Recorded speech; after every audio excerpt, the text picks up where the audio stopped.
participation. These broadcasts include real-time captioning as a further method to increase the accessibility of our proceedings to the community.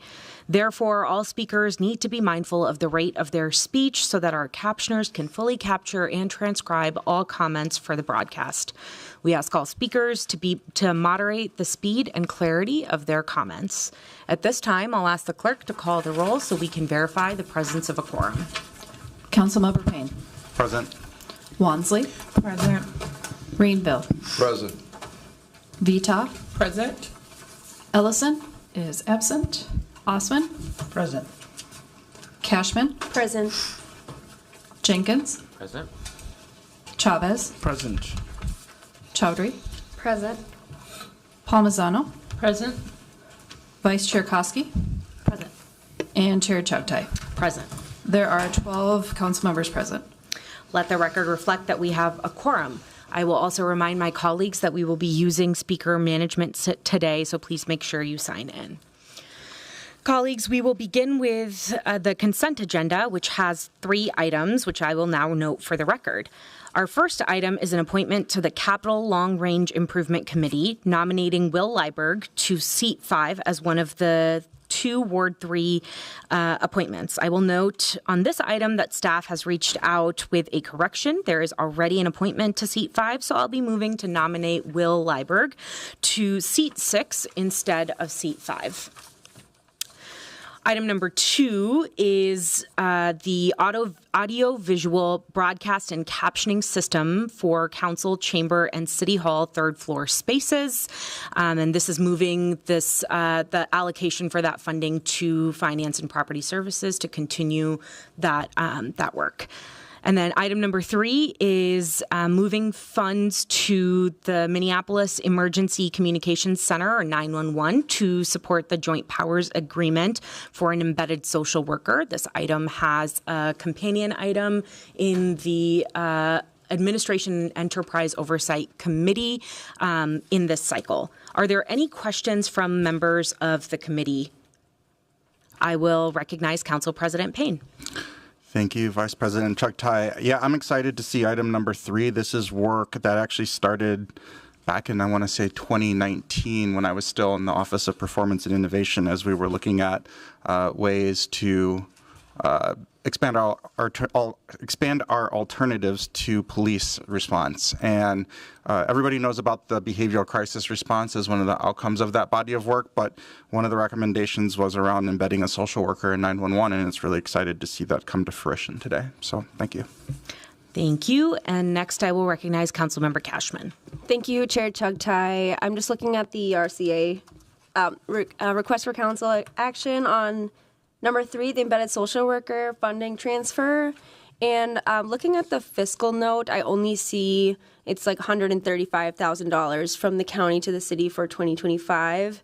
And then the following years is at 0. And I'm just wondering if you can clarify whether that's because this is a pilot for the year 2025 or what the agreement is about this service continuing after 2025, or why is it just a one-time funding transfer?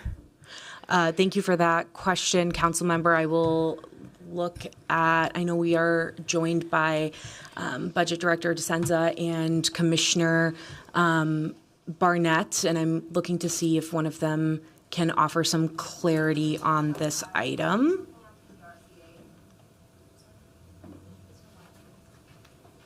I'm sorry, I was reading something. I didn't catch the question. No worries. Council Member, will you repeat the question, please? Yes, thank you, Chair.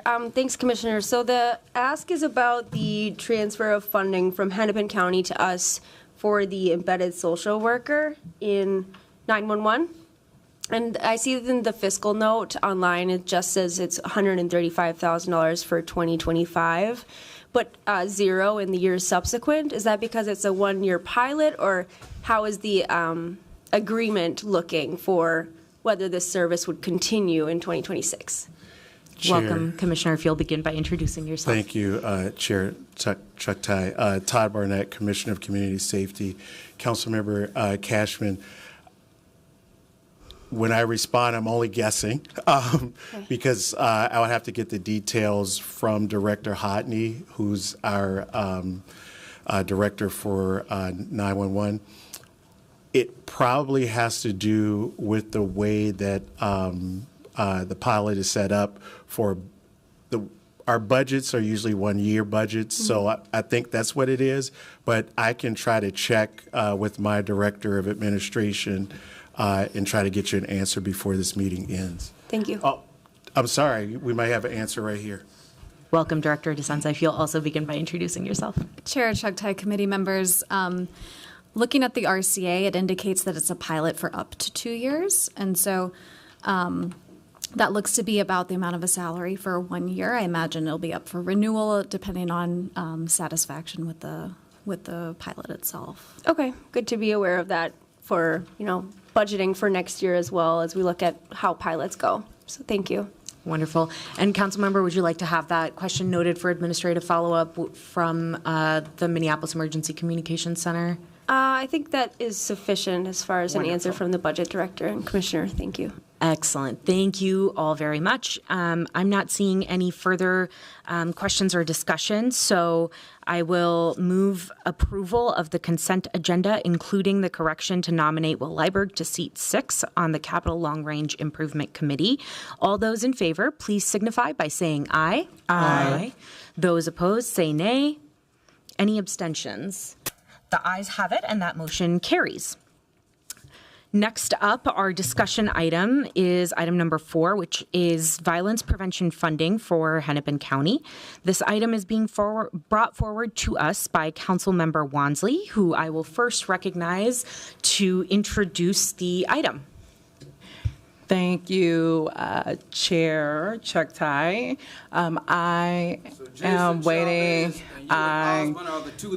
Decorum, please. Sir, I'm sorry. sir, Okay, sir. this is Excuse me. okay. Sir. This is. Can we Sir, do a recess? Sir, I'm gonna ask Can we do to- a recess? Colleagues, if Can we do a can't recess? deal with this disruption, if we can't stop, we will need to recess this meeting. Colleagues, we are recessing this meeting for the next 5 minutes. We will come back after 5 minutes. Thank you. You all want to turn my phone call when I got people out there that I pay for to make sure all of us are safe, and I can call you two and you all can ignore me? As if no, I called you Friday and I sent you another message today because you all got everything y'all need, but y'all keep playing games with my people, and I'm not going to allow you to do it anymore. If I need to be vocal, I will be. You don't yet. Go someplace else because right now you over here right now. I gave you the chance to hear me, but you want to disrespect me. You don't like me, do you? Just like I don't, because I paid the price.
You stop being homophobic.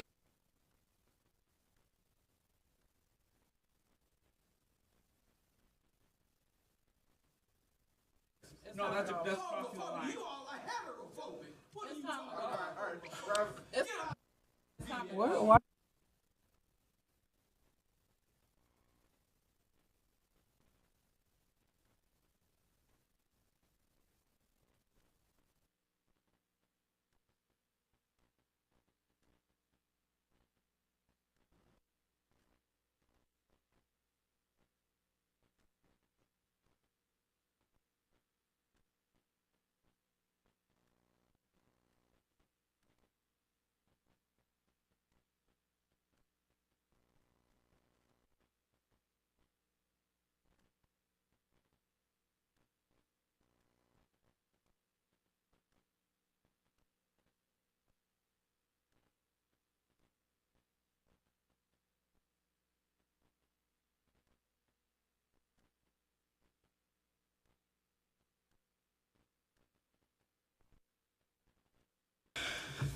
Communications, we are going to reconvene this meeting.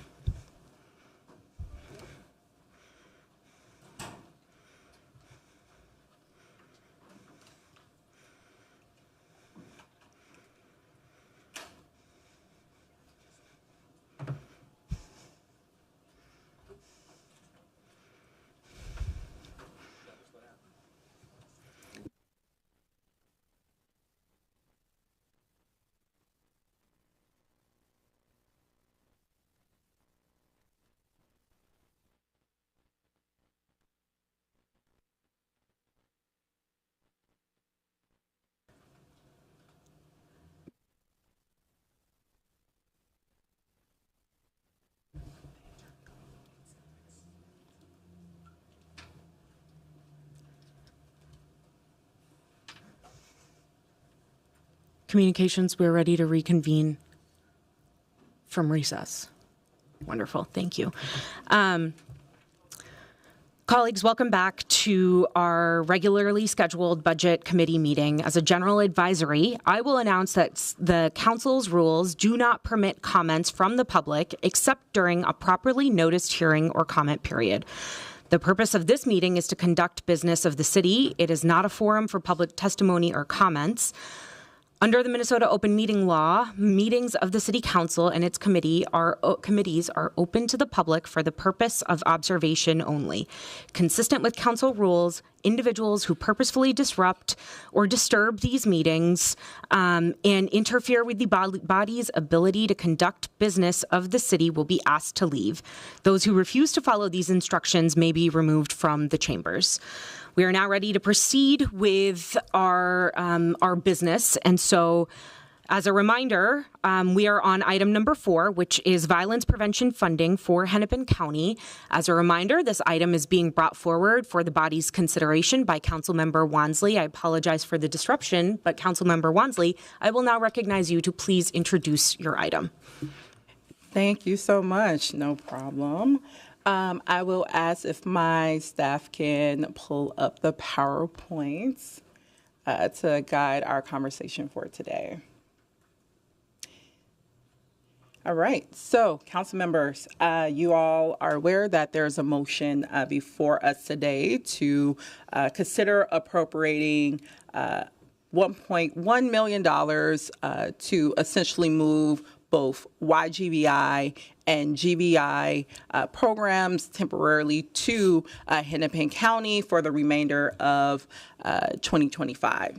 That said, if we can move to slide 1. That said, though, I do think it is important to have some level set on this conversation and basically, give some context around, first, the background of NSD programs, because I know that some of us are a little bit more familiar than others about them, and also for the public. So first, I just want to quickly go over some of the programs that do exist within NSD. Those are listed here, but of course, as I mentioned, they include both group and youth intervention violence programs, which we're considering today, as well as Minneapolis, which is our street outreach or violence interrupter program. Also, our community trauma response funding initiative. Also, violence prevention services, also known as or was known as the Violence Prevention Fund. We also have the hospital-based intervention program, also known as Next Step. Safety ambassadors, and that has an asterisk because you all know that is a pilot that is currently being implemented or will be implemented in the coming months. And then the behavior crisis response team, and that also has an asterisk because some colleagues are aware we voted to move this program out of NSD into the fire department this past December. I also think it's important to note that in the Public Health and Safety Committee last summer, we received a presentation update from the organization that carries out BCR, where they also flagged a number of concerns about the Neighborhood Safety Department and its internal processes too. But again, I think it's important to highlight just for our conversation. Again, we're going to just focus on the current proposal, which is to move GVI and YGVI out of this department temporarily to be in partnership or to be housed in Hennepin County specifically for the remainder of 2025. And I believe that the current landscape of NSD is just simply not suited to support this critical program. And essentially, this partnership will allow us to have the capacity here at the city, and specifically for NSD, to effectively focus on the other programs that I just overviewed. That's going to require significant attention to essentially restructure and stabilize in the coming weeks and months as well. So next slide, please.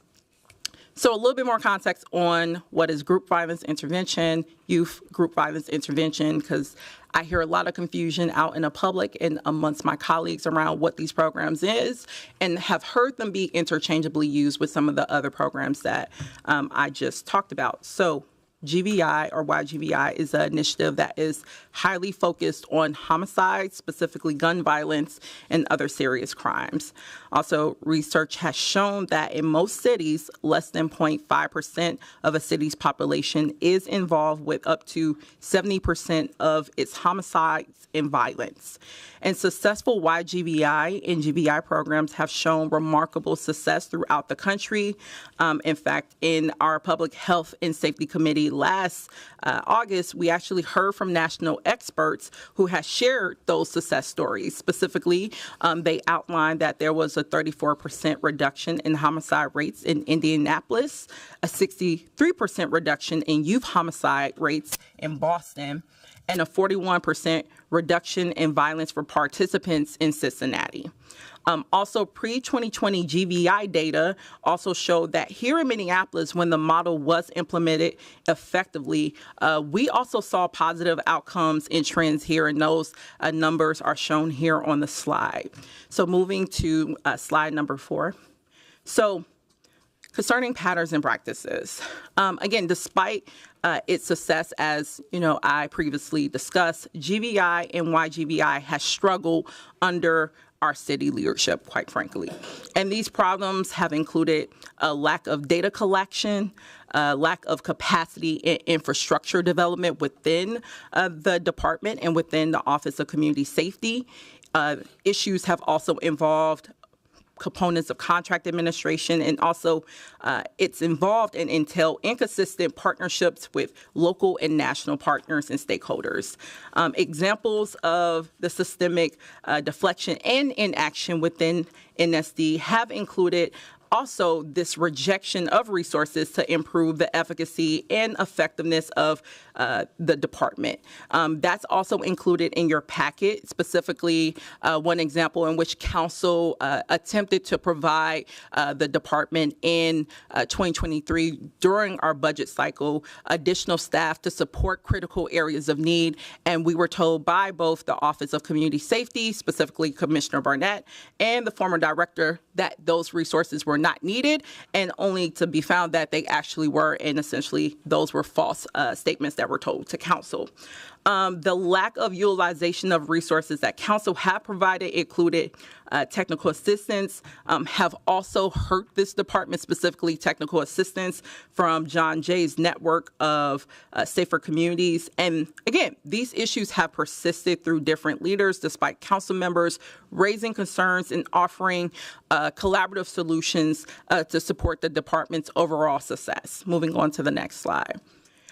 And as I mentioned, the packet that has been shared with you all includes just substantial details related to the actions that council have taken over the past year and a half to really address these issues and to work with the Frye administration to get corrective actions made. And I want to just highlight again, like, us bringing this proposal should not be a surprise to anyone here. Again, it's been over a year of a number of council members trying to work with the administration and having no tangible results be shown. So that said, in December of 2023, and I want to outline some of those, the administration asked the council to withdraw budget amendments relating to expanding capacity within the Neighborhood Safety Department, specifically former OVP, Office of Violence Prevention, for those who don't recall, in the Neighborhood Safety Department, which it would transform into. Staff made formal requests during committee updates on violence prevention programs and highlighted that crucial infrastructure needs were needed for the department to ensure efficacy and effectiveness. So again, that is why council brought forward those budget amendments, specifically in the form of additional staffing capacity. Again, it was stated by Commissioner Barnett at the time that those resources were not needed going into 2024. Following that, almost immediately into the new year, 2024, council members were contacted regarding invoices, and then those inquiries immediately unraveled much larger concerns, where former Director Nelson Brown shared that her department has significant structural deficiencies that hinder its ability to be successful. Those documents are also included in the LIMS file. And also, that prompted more follow-up questions that essentially resulted in Commissioner Barnett exercising what ended up being his legal right. He pleaded the fifth, and then essentially led to me bringing a formal legislative directive that this body passed that asked for more questions regarding what was going on with the management of the Neighborhood Safety Department. And in lieu of presenting to the committee, Commissioner Barnett attempted to send a memo which lacked meaningful information, and then that led to council leadership following up with the mayor. And then we did get a presentation from Commissioner Barnett in April.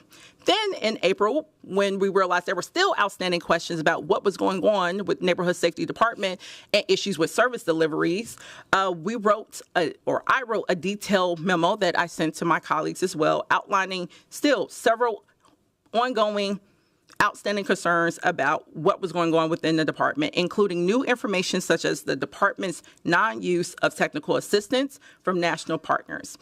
That said, in May, Council President Payne and Councilmember Chavez met with the mayor and other leadership to try to talk through those issues and, again, get corrective actions moved forward. Next slide, please. Going further, summer 2024. Administration did not provide management plans updates, even though there was an agreement to do so.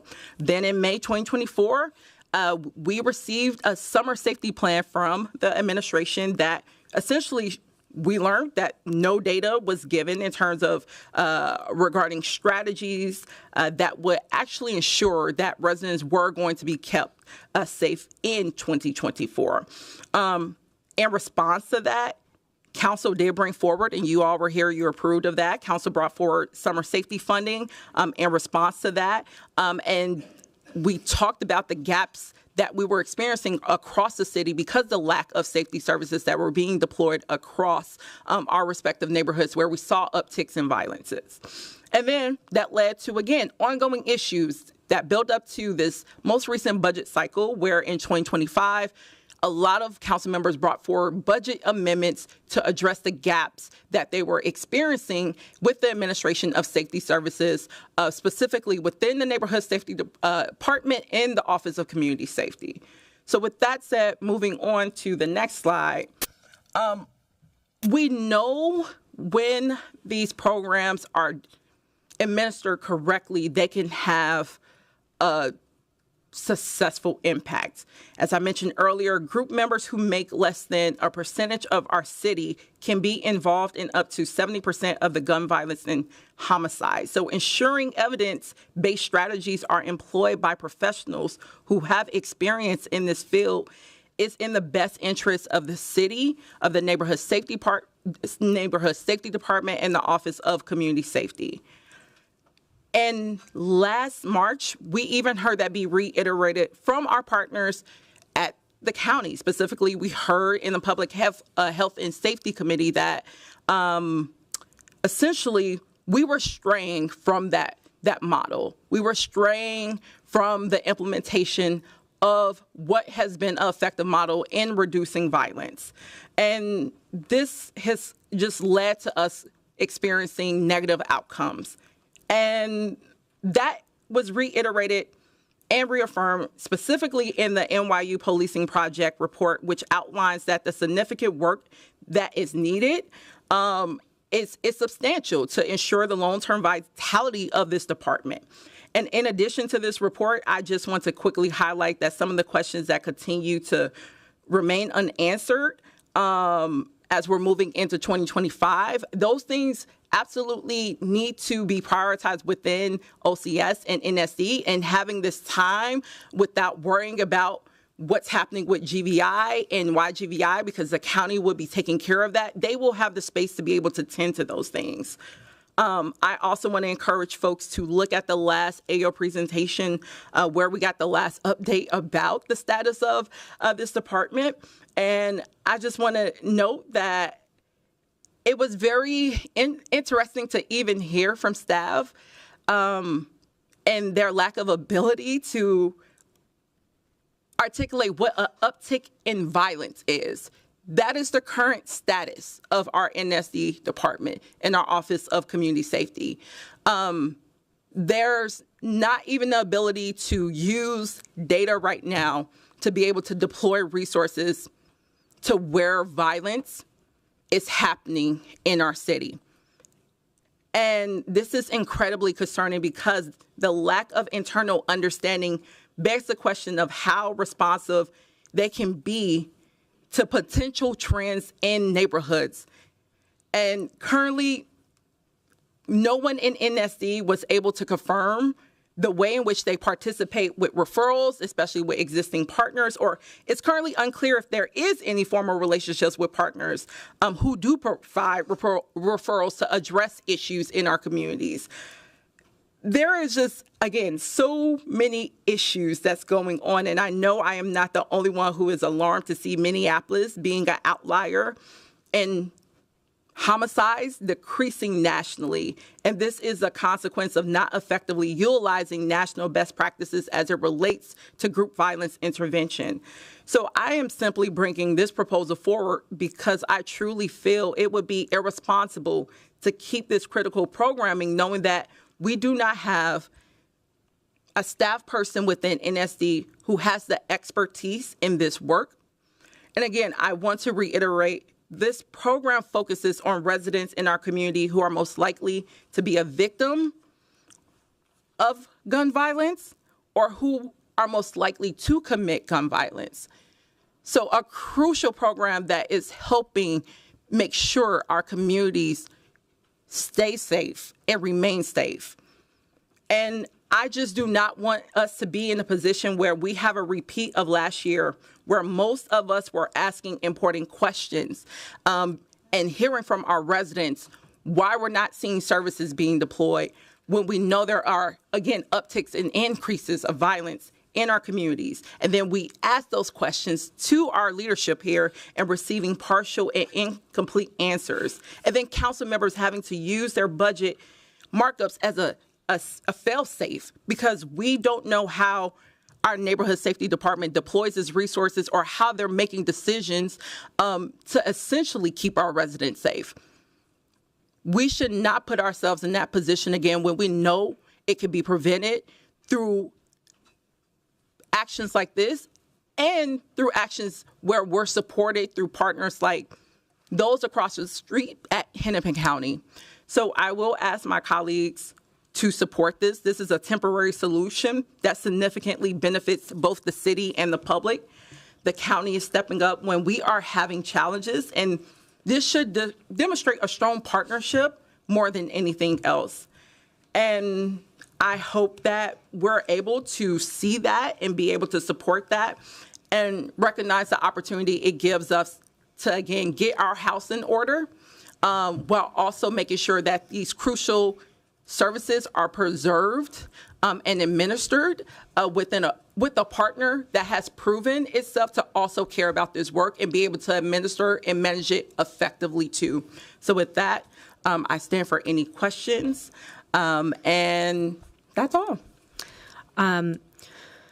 Thank you for that presentation, Councilmember. I see at the last page of the packet that was provided today an amended version of the resolution. I understand that's the item that you will be moving for approval.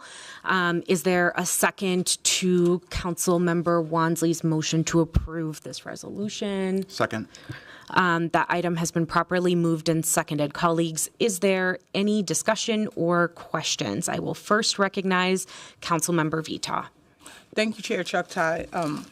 I have so many questions. I want to start out, though, by saying that I believe that a former chief judge in the interim position as director of this department has a lot of experience with working in GVI and YGVI programs and just with community around the issue of gun, gang, whatever kind of violence. So I want to start with that because I really do respect the commissioner and respect the work that he's done for decades. And I appreciate him bringing that to the city of Minneapolis. Also, just for clarity, because I think we've had a lot of back and forth conversations about GVI, YGVI versus violence interrupters. GVI and YGVI services are not deployed into the community in the way that violence interrupters are. GVI has a targeted base of people that comes from an internal network. They are not people that are on the streets recruiting clients and working with people in that way. This is very targeted. They know who they're going to be working with. There are goals that they're setting and accomplishing with these families. So that is very different also. And then this has been something that's come up for me, like just kind of what Councilmember Wansley said about the data, who's doing what, who are our partners, how are we getting things done. This has come up for me since the first day I had this come up in public health and safety as the chair of that committee in the last term. And so I've always questioned what are the specifics? Tell me who they're working with. Tell me how they're working with people. And I get really good answers from the folks who are facilitating these programs. If you talk to the people who facilitate these programs, they can give you the ins and outs of everything. The issue comes with when you're the chair of a committee or sitting on the committee and you're asking for specific data to be presented, I found that to be challenging, just to get solid numbers from people on exactly how many lives are being impacted, who, how, when, where. Those are the things that I've had challenges with. And one of the things I talked to former Director Nelson Brown about was, how do we fix that? How do we make this clearer for us? And she told me that the RFP process was going to do that. I had monthly meetings set up with her and the person before her, and we had conversations about this. So my question is, what happened with this most recent RFP process? Because not only was I told that this last RFP process was set up for us to succeed moving forward in this program, but that also that she had contracted with the National Network for Safe Communities, which is the organization that former Director of Neighborhood Safety, Sasha Cotton, leads, and that they were working together to develop this RFP, and that the selection process was legit, and that protections were put in place from the lawsuit. So I'm trying to understand, what did some council members learn that I haven't learned that happened in the process with the last RFP? Councilmember Vita, I'll just, before asking Councilmember Wansley if she would like to address the question, I'll just note that the body as a whole is not privy to details about the RFP that you're referencing. So I'll first recognize Councilmember Wansley if she'd like to speak to this, and then I'd certainly welcome Commissioner Barnett joining us and just sharing some additional details that I certainly am not aware of. A timeline, Commissioner. Okay, excellent. Councilmember Wansley, anything to add or? No, thank you, Vice President Chugtai. I was also going to share the same thing. As you know, RFP matters are all operational. So we aren't given information about details related to the RFP in terms of the nitty gritty, in terms of some of the pieces around data. I will note, Councilmember Cashman and I did request a legislative directive that this body did pass that did get presented on, and I believe that was former Director Nelson Brown's last presentation that came forward in the Public Health and Safety Committee. That was truly well, I can't say informative, but it was informative in the sense of we did not do a lot of robust data collection around our programs. That might be helpful, but I would encourage the commissioner to speak to any details related to the RFP. We'll welcome Commissioner Barnett from the Office of Community Safety to join us, and if you could please address Councilmember Vita's question. Yes. Good afternoon again, Chair Chugtai. Councilmember Vita, Councilmember Wansley.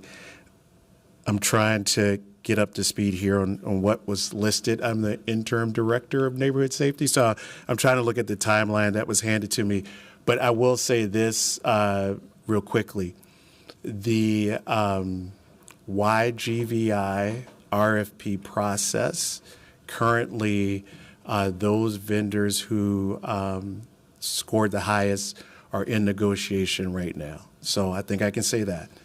For the status of GVI, those the RFP process for that, I believe, is completed, but notifications hasn't gone out yet.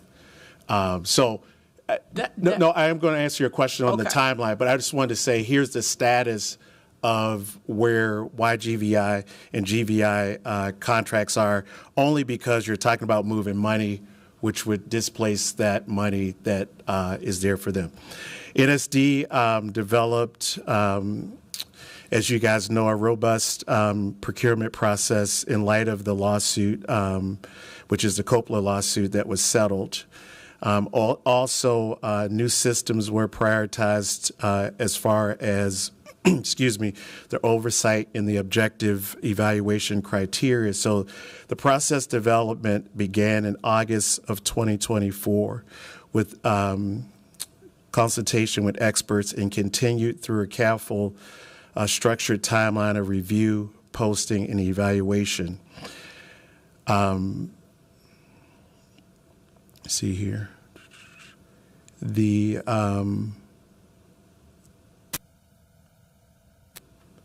So August 2024 to October 24 developed the improvement RFP process. November to January was a thorough proposal review and selection process. January 21st of 2025, non-select notices were sent out to vendors in February.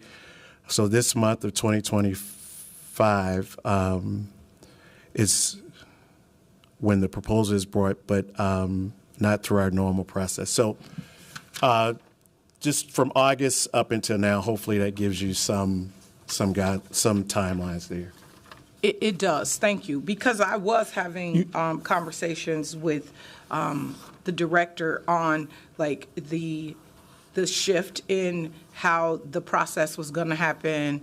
I don't remember the timeline in which she said, like, selection or notifications would happen. I think it's just important for us to talk about, like, this was a process that's happened over a period of time. This wasn't like somebody just selected a group of people, that it actually was a process that got put into practice. If I could add just one important note, Chair Chuktai, Council Member Vita, 2 weeks ago, we did do a training with the National Network for Safe Communities. It was a day-and-a-half training in which many of our partners were present in that training to reset us, because some people are new, some people have been through the training before, and just to level set us going forward and what's required. So I just wanted to add that. Thank you. Thank you.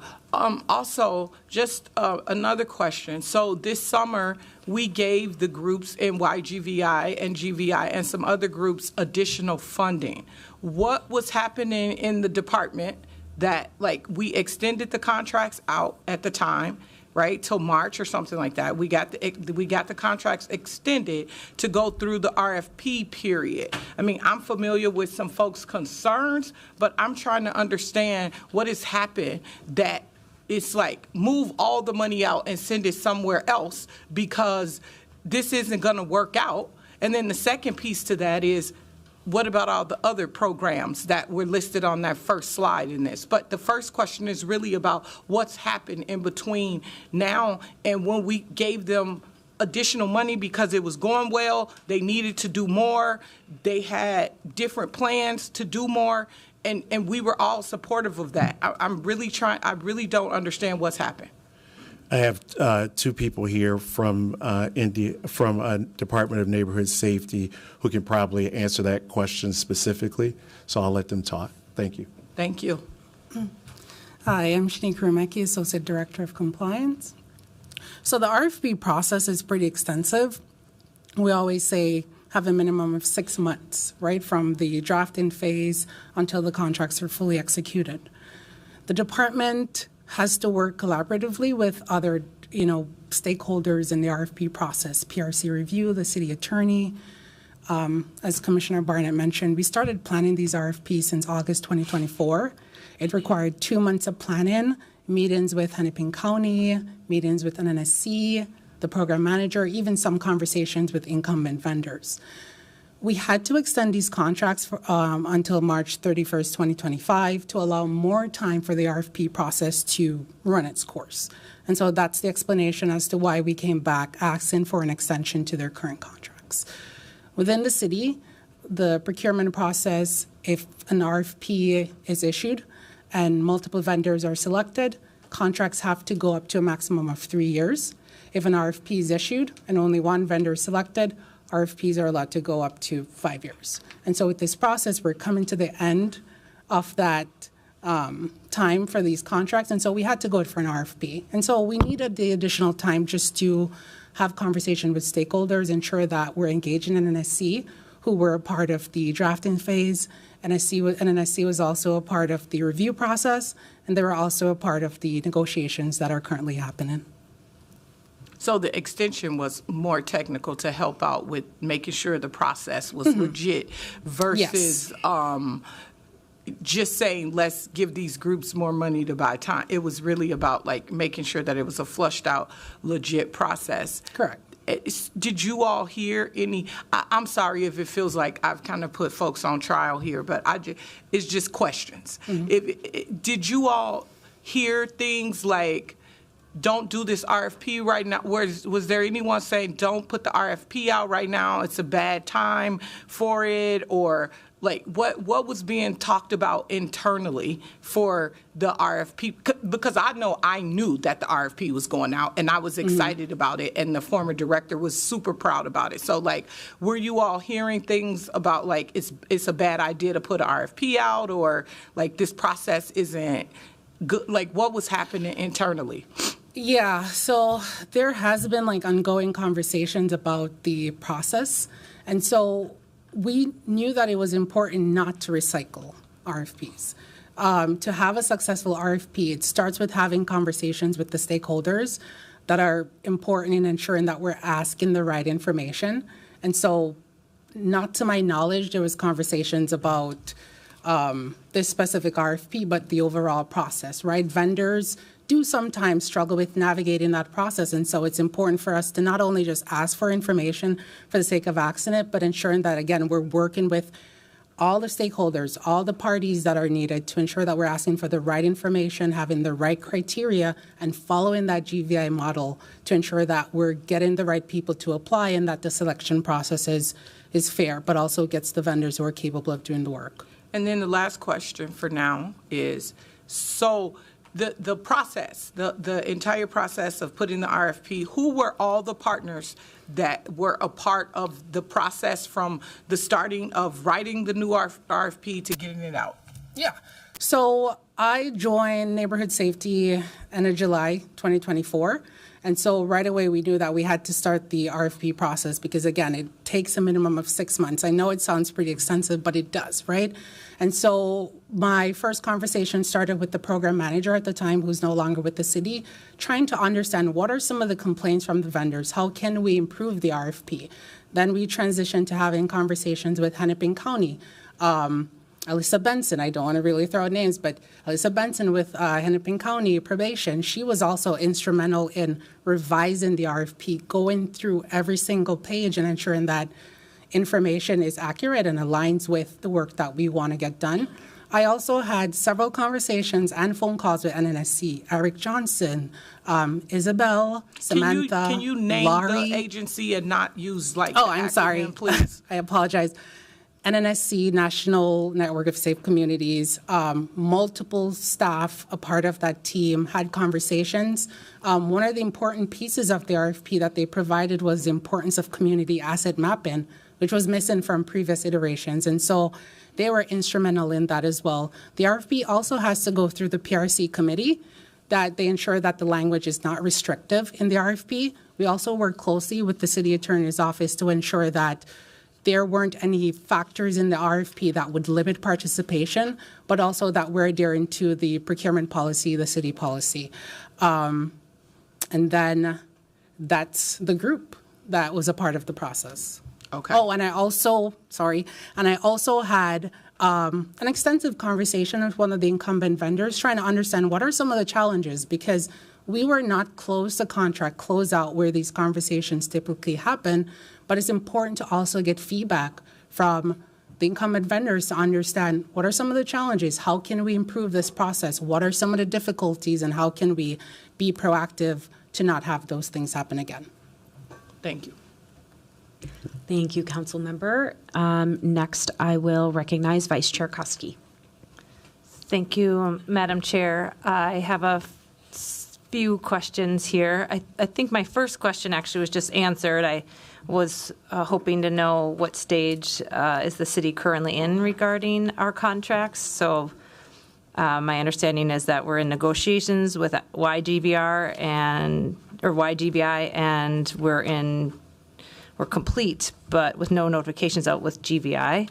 If that's not correct, please someone correct me. But my next question is, can you clarify how much of the funding included in the legislative directive for the GVI, YGVI is currently allocated in the city's budget versus how much is contingent on securing grants or other external funding? Welcome back.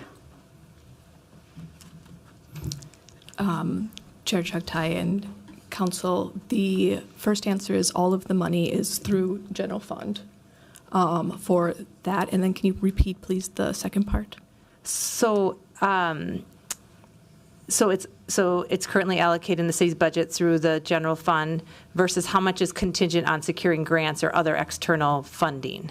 Currently, none of it is through external funding or securing grants. It's about 3%. I don't have the notes in front of me, but I do know that it's a combination of both general funds and other grants. But it's a mixture because we really had to figure out how to pull money from places to really make up the funds for this program, for these two programs. Okay. Just for these two programs. up to the just over $1 million? So I'm not sure if I can share the exact amount that we have allocated. We can respond in a memo, in a Okay. follow-up memo. Okay, we can add that Vice Chair, just real quick, if you'll repeat the question so our clerks can note that for follow-up. My understanding is can you just give a breakdown of the total amount allocated for gun violence, or for GVI and YGVI? What are the sources of the allocation? General fund, external sources, et cetera? Correct. And then, following on, how much funding has already been allocated or committed under the city's administration this budget year? Has anything for this budget year? We can follow up as well. Okay. Yeah. All right. And then, are there any existing GVI and YGVI contracts? Yes, there is. And so, how would those existing contracts under the city's administration be handled? And would they be transferred, rebid, or renegotiated if we went through this process? And so under this new process, it's basically resetting the process with the RFP. Again, these contracts have ran the maximum contract cycle that's allowed within the city's procurement policy. And so the vendors that are selected under this RFP will continue the services for both programs. And so incumbent vendors, their contracts will end March 31st, 2025. Okay. And then, but if we were to shift this funding to the county, how would the current contracts, how would then they be administered? What would that process look like? And how would we do that transfer? If the money is transferred, we would finish out the current contracts, and then services would cease. There would no longer be GVI services. So we would, under the current contract negotiations, the new contracts would start April 1st. Okay. That would not happen if the funds were transferred. Okay. They would not happen that we know of at the moment. Correct. Because we're if the money is transferred. Okay. And so that actually bodes into my next question about if the programs remained under the city administration, when would they be fully operational? They've never ceased to be operational. All of these programs are currently operational. GVI and YGVI within the city of Minneapolis is currently going and has not ever ceased, and there is no plan of ceasing them. The contracts were strategically placed in time so that there would be no interruption in service. So the old contracts are ending, or the current contracts that are currently being used end March 31st, and the new ones would begin that are currently under negotiations April 1st. So there would be no interruption in service if the funds stay with NSD. Okay, no interruption in service, but potentially different vendors that have been selected that were from our previous year, and then now starting in April, there may be a shift and change of who the vendors are. That is correct. That could potentially be. Okay. So if these programs were to be moved to the county, would there be a gap in services during the transition? And if so, how long? There would have to be an interruption in services. I don't know how long. Currently, Hennepin County does not have a GVI program. One would have to be started. So there would have to be an interruption in services, and I don't know what that would look like. Okay, so you're unsure of when they would be operational. Okay. You talked a little bit about the city having conversations with vendors. Can you go a little bit deeper on that about, are these formal or informal outreach to vendors? You mentioned one vendor, so I'm just wondering, have you talked to multiple vendors, and what does that look like? Yeah, so during the RFP planning stage, I had a conversation with one vendor, and it was very informal, and it was mostly surrounding the expenses. And as you know, the conversations are on the public purpose doctrine. So at the time, the conversations were around that topic to have an understanding of how can we mitigate some of the challenges moving forward with that expectation under the new contract. So it was less about, the criterias in the RFP or individual challenges. Of course, there was a bit of a segue talking about whether or not the city needs to fund additional things that might not necessarily fall under the public purpose doctrine, but the bulk of the planning in terms of the criteria and other aspects, we relied mostly on technical assistance provider to do so, as well as our stakeholders, our partners from Hennepin County. Okay. And so what are some of the other challenges that they described? You talked about the expenses. Anything else that they described with working with the city? Well, it's a mixture of feedback, but I do know that the primary concern was around the public purpose doctrine. Okay. So do we know if any of these vendors have worked with the county before, some of our current vendors? Yes. So I do know that some of our current vendors have contracts with Hennepin County. I've been in conversation with Dale Johnson when I started with NSD to have an understanding mostly around overlapping contracts, but not necessarily, the services that they're providing. Okay. And do you know how their experience is? Do they have that same type of experience with the county of what you just described with the public purpose than with that barrier, or? I'm not able to speak on that. I'm not sure. So I just want to ask, I'm not sure if it is you guys to answer this, but a couple questions about the actual MOU that we're voting on or looking to do. Do you know what the timeline would be for drafting, negotiating, and finalizing the MOU between the city and the county? No, I don't know what the timeline for that would look like. I don't think that process has begun at all. I don't know who the players in that conversation would be, so I don't know what that timeline process would look like. Okay, my next question is about the MOU, so might not be able to answer this, but I'm just wondering if the MOU, can it establish a formal oversight role for the city requiring regular reporting on program outcomes, funding use, and service delivery, while also ensuring transparency and accountability in how the county administers the programs? Again, I'm unsure of the answer to that question. Vice Chair Koski, would you like to see if Councilmember Wansley or perhaps Deputy City Attorney Nielsen might have some additional thoughts? Would be great to chime in with? Thank you, Chair Chuck-Tai. So this is actually where part two of the motion really gets at some of the questions that Vice Chair Koski is raising. And we developed this language actually in conjunction with City Attorney Abelson.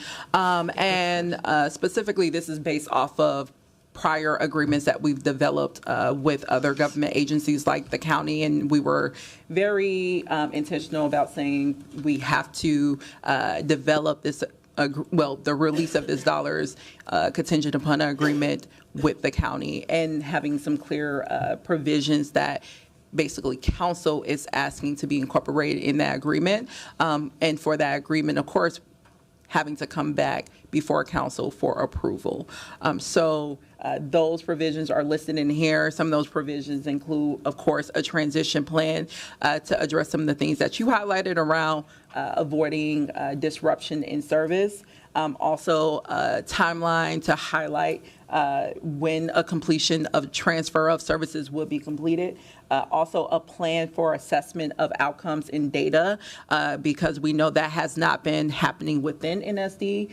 So we can be able to get that information over the course of 2025 from the county side. And then also information on how this agreement will enable and support continued collaboration between the city as well as Hennepin County. So those are the provisions that are incorporated in point two that, again, we worked with the city attorneys to be able to factor into any agreement that essentially they would have to get in the room with Hennepin County staff as well as our department staff to hash out. Okay, thank you. I see this now on the second part of that.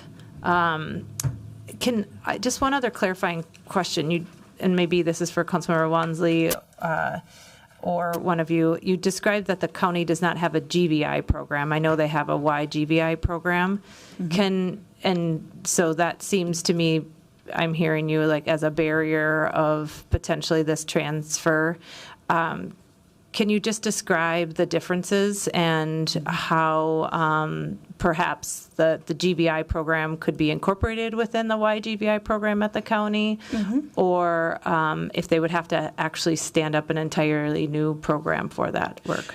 Yeah, and this is probably one of the challenges in having a completely, department with new staff. But it's within Hennepin County, they have Safer Communities, which is outlined in their new, the letter that they shared with council last Friday, where they highlighted this is where likely they administer currently their group violence intervention programs. And YGVI is literally a spinoff of GVI. GVI is the original. YGVI is the spinoff of group violence intervention. So they already have the infrastructure for basically running programs that are grounded in this model. They also have a contract administration program or infrastructure because they're a government agency just like us. So they will be able to do the competitive bids and all those things in order to be legally compliant and administering contracts that's in accordance with the model of GVI as well. So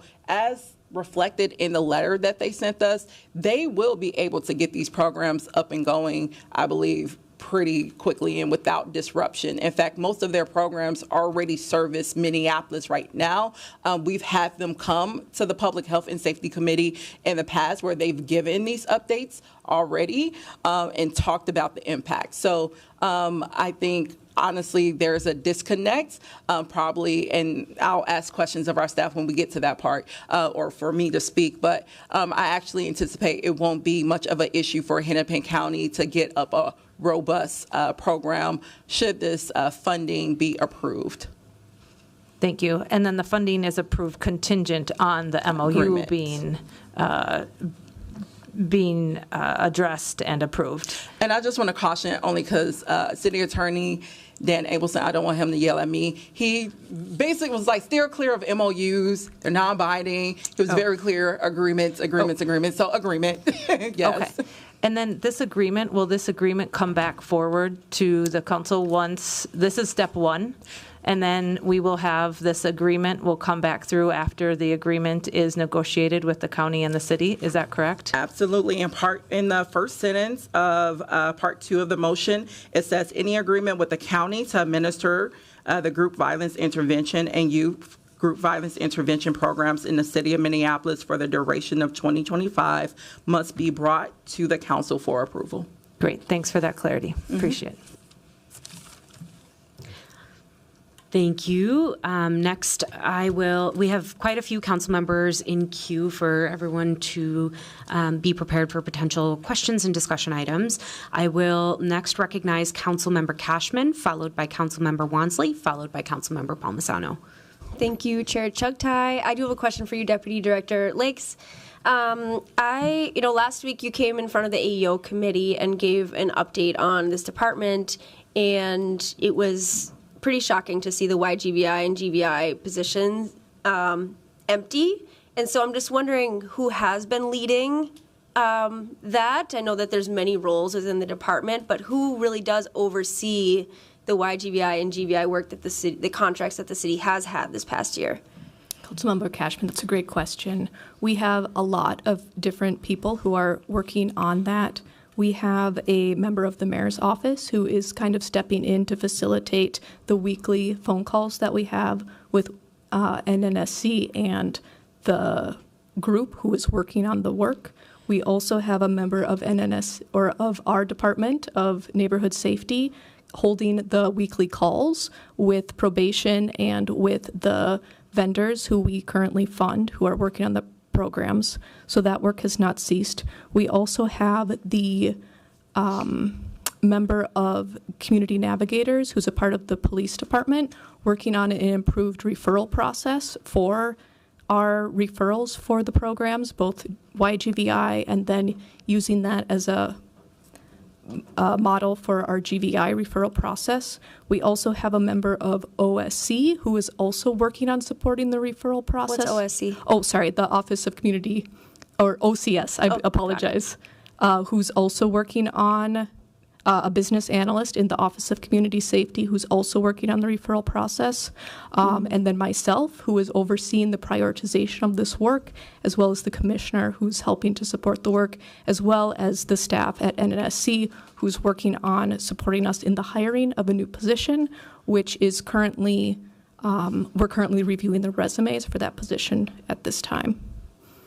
Okay, thank you. And so the one person who's in NSD that you mentioned first, maybe you don't want to give their name, but can you say what their title is within the chart of the within the chart of the department? Yes, they are a program assistant, and they are working on facilitating the meetings. Okay, thank you.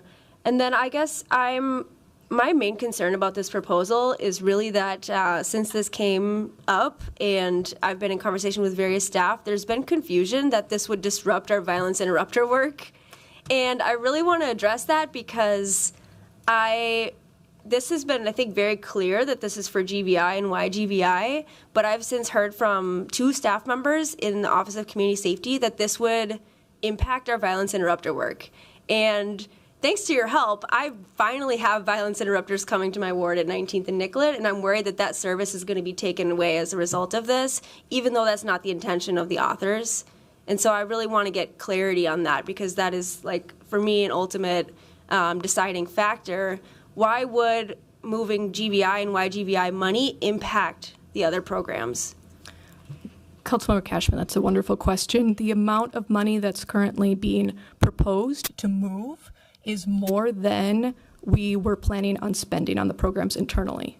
So we have a budget of a smaller number than 1.2 million for that work. And so moving that money over to Hennepin County would cut into other programs.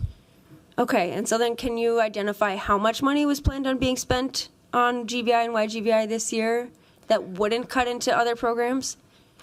I can respond to that in a memo. Because we're currently negotiating that amount of money. I can't give a specific, but I can absolutely follow up as soon as possible. Okay, thank you. Just, Councilmember Cashman, if I may, just as a quick follow-up, when did you know that you would be underspending the GVI and YGVI budget? Can you define underspend? I think what I heard you say is there's an amount of money, right, $1,125,000 that's budgeted for these 2 programs. I heard you say we weren't planning on spending all of it on programming for GVI and YGVI. When did you become aware that you would be spending less than $1,125,000 in 2025 on GVI and YGVI? Through the chair, that number was never... I'm not sure where that 1.2 million came from. That was never budgeted for GVI, YGVI. That money was something, I don't know where that number appeared from.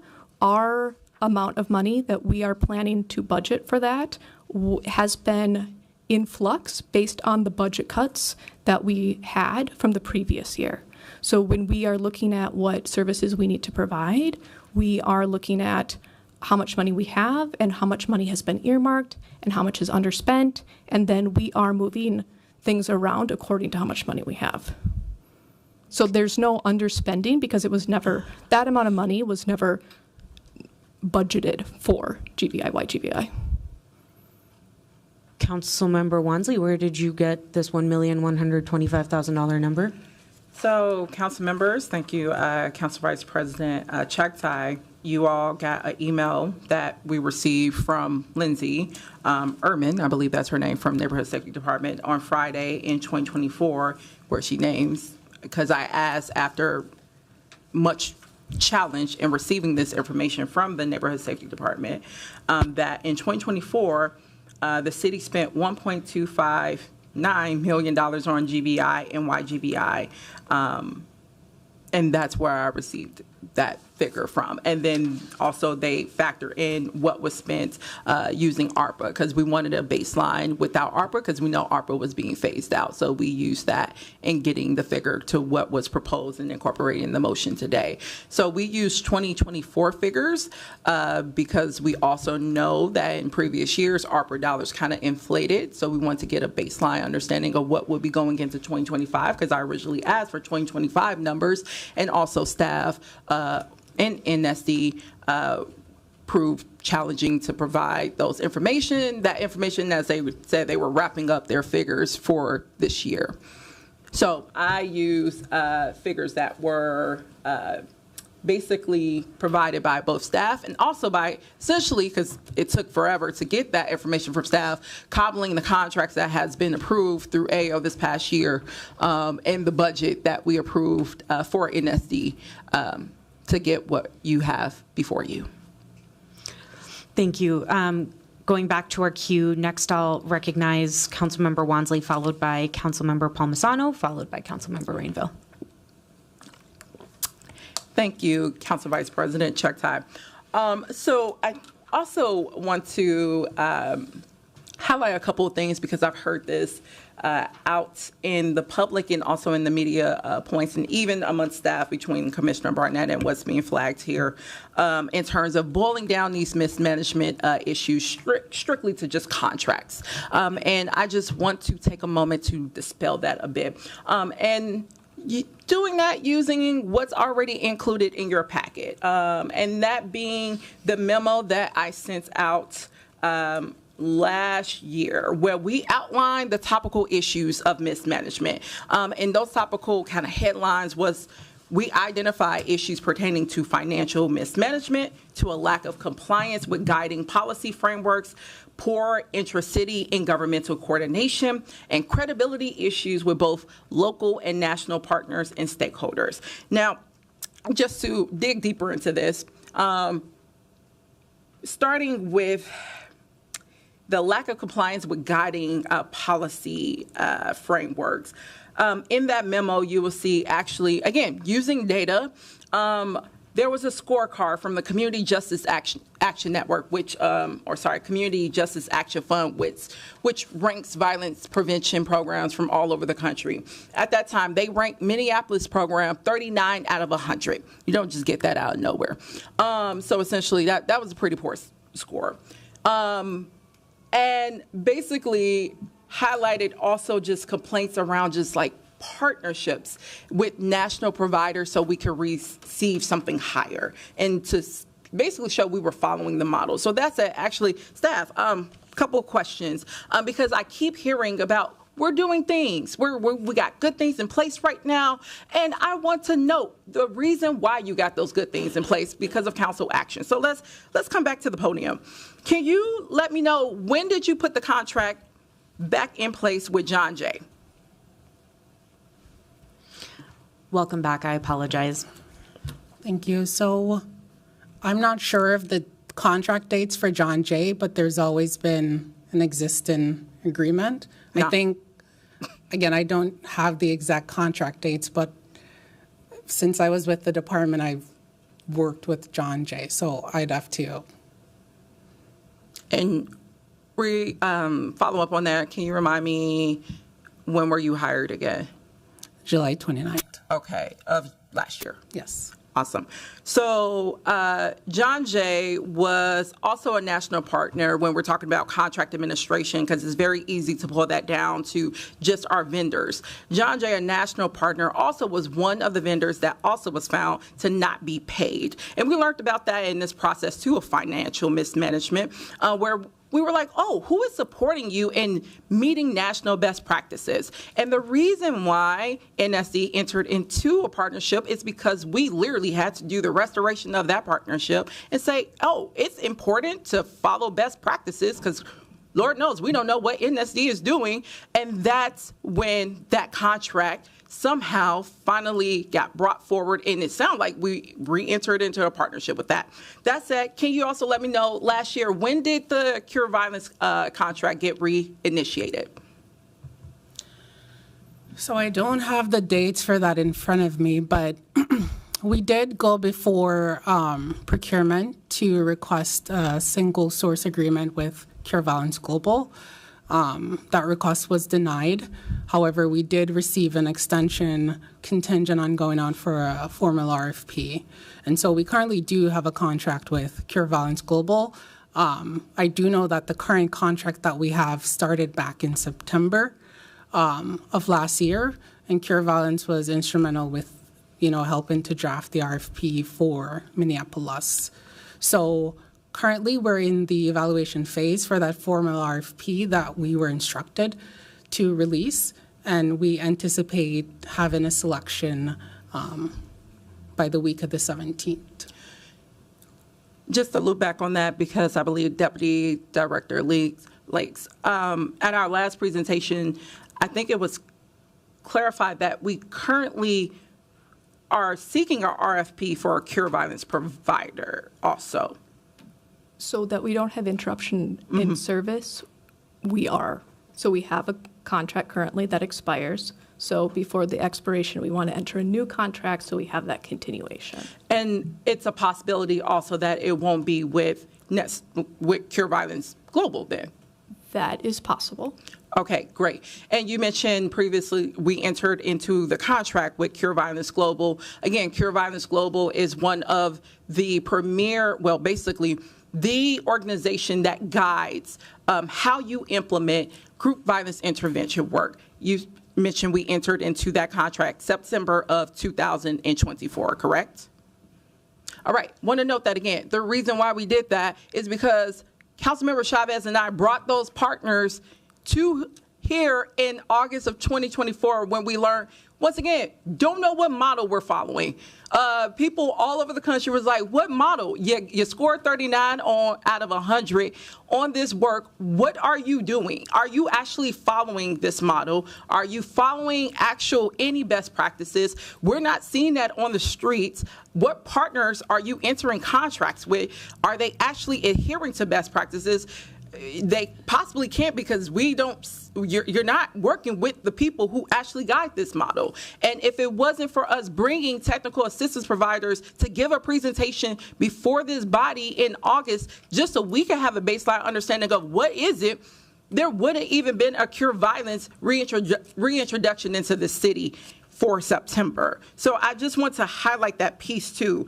And to also know that there's a possibility we might not even have that restoration of a partnership with them going into, when is that RFP up for a CureValence partner? So the vendor that's selected under this RFP will need to provide services that will ensure that neighborhood safety or the city is a CureValence site. And so, again, I can't speak on the RFP process to maintain the integrity of it, but you are correct in saying that there's a possibility that there might be a different vendor. However, NSD will work closely to ensure that the vendor that is selected is able to implement the CureValence model fully with the vendors that are selected under the current Minneapolis RFP.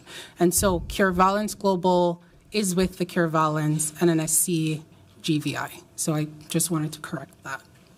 Correct which piece of, again, our technical assistance provider, because I don't want us to get into the scope of, again, we're talking about RFPs for vendors doing the actual Minneapolis, which violence interrupters work. We're talking about vendors who are helping us actually stay in alignment with the model to implement it correctly. There is a chance that the very organization that guides organizations across the country and how to implement it correctly, there's a chance that we might not enter into a contract with that organization. Chair Wansley, that is correct. That is how RFPs work. Right. We like to make sure that whoever we pick is the most qualified. And so whoever is the most qualified to administer what is outlined in the RFP will get selected. Yeah. And if that person or that organization is the best, that's who will select. And can you advise me of a single source? We've done single sources across this enterprise for subject matter experts, again, in any other capacity. how we were not to do that for Cure Violence, for the very organization that guides the best practices around this model for this particular program. Yeah, so we do identify that Cure Violence Global is the most equipped to provide this certification that we need. However, we have to work closely with the procurement department to get approval for a single source, sole source. And so the information that we provided was not adequate for them to approve that. And so we had to go through the formal process. We're bound by that. Right. And the information you provided, the department provided inaccurate information for the single source process to move forward. Chair, I don't think that's what the department is saying here. Yeah. Okay. That's fine. to clarify, we did apply for the sole source and were denied by procurement, so went through the RFP process. And there's a chance, again, we might have a different vendor for Cure Violence, and that might look a little different for how we implement these critical programs around GVI, and that's nerve-wracking. In terms of also poor intergovernmental coordination, you mentioned you restored partnerships with the county. Can you let me know who specifically within your department, again, are going to those weekly meetings with our county providers? Councilmember Wansley, can you remind me what restored context, restored from when? I thought to Councilmember Cashman's question you mentioned there, because again, we have weekly meetings under GVI and YGVI. You're supposed to have bi-weekly meetings with law enforcement agencies, exchanges contacts, and the city was supposed to be there, and we were told we were there. So it sounds like someone from the city was there. Correct. People from the city are there in those meetings. Then they have been continuously happening. The person who is facilitating and hosting that meeting currently, the NSD person, is, are you looking for their position title? Yes. The position title is program assistant. And previously, who was the? Previously, it was the program public health specialist, and they left. And now we are in the process of hiring a replacement. And so in the meantime, we have the program assistant holding those meetings while we hire the next person. And can you name, how long was the previous program manager for YGVI and GVI in that position for? Councilmember Wansley, I'd have to get back to you. I don't know the answer to that question. Okay. I believe former Director Nelson Brow already answered. It was less than a year. I think less than 6 months for that, holding that work. So we've also seen significant transition in holding that work in this department too, and the lack of continuity in supporting that work in partnerships with the county. Also, in terms of our national stakeholders, can you also highlight what is our current relationship with the National Office of Violence Prevention? Councilmember Wansley, we have a contract with, can you, okay, thank you. So we've been having conversations with NOVPN, or National Institute of Criminal Justice Reform. We were approved for a single source contract with that vendor. However, we're waiting on them to provide information that is required in order to enter into a contract with the city. And so we've done everything on our end to move the process forward, but there's still some outstanding documents that are needed from the NICJR team in order to proceed with a contract with them. Sorry, which one? You mentioned two separate ones. So National Institute of Criminal Justice Reform, NICJR, that's the name that they go by, and then they're responsible for NOVPN, so the National Office of Violence Prevention Network, which is the network that all the OVP offices are a part of. So NICJR is the proper way to refer to them. Got it. Yeah. remember that they have different divisions because they typically organize events under National Office of Violence Prevention, and they came to council separately as the National Office of Violence Prevention. So, and they also highlighted in August that we could partner with them individually under the National Office of Violence Prevention. Also, they came to the County Safer Communities Conference in May separately as the National Office of Violence Prevention. So one, to get a sense of if we also are setting up professional development opportunities with them, because that was another piece that was highlighted in the memo around, are we doing engagement with them, attending conferences, attending any type of workshops that elevates our staff's expertise and experience under this in partnership with them. So I know our last meeting, it wasn't clear if we actually had a status update on that. But I see there's a number of colleagues still in queue, so we'll make sure other folks get to ask those questions. Thank you. Next, I will recognize Councilmember Palmisano, followed by Councilmember Rainville, followed by Councilmember Vita. Thank you, Madam Chair. This has been confusing because our team here in front of us is saying we'll be changing providers potentially. They assure us that they have been changing the process, and yet this resolution seems to be a complaint that we're not high enough on a national list of our current vendors and our previous model. So I don't want them to keep doing the same thing, and they're showing us that they haven't been. Councilmember Koski was asking why they are cobbling together resources to continue this service. Well, first I'd say maybe because City Council cut half their budget for 2025. And they don't budget at a project level. So despite cuts from this body, they are trying to get this together to make this whole. They're not underspending. That's not a thing.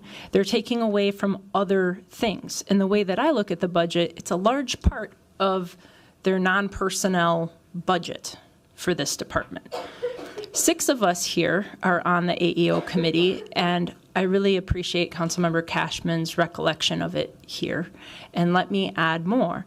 Last week, we heard a long, and I might have made a comment about it being a bit dry, but a long presentation from Deputy Director Lakes about the additional rigor about this process. Was it a bit snoozy? Sure. But as I pointed out then, it spoke specifically about contracting improvements, vendor support services and improvements. There are roughly 250 community partnerships, ongoing support from multiple different departments that work with them.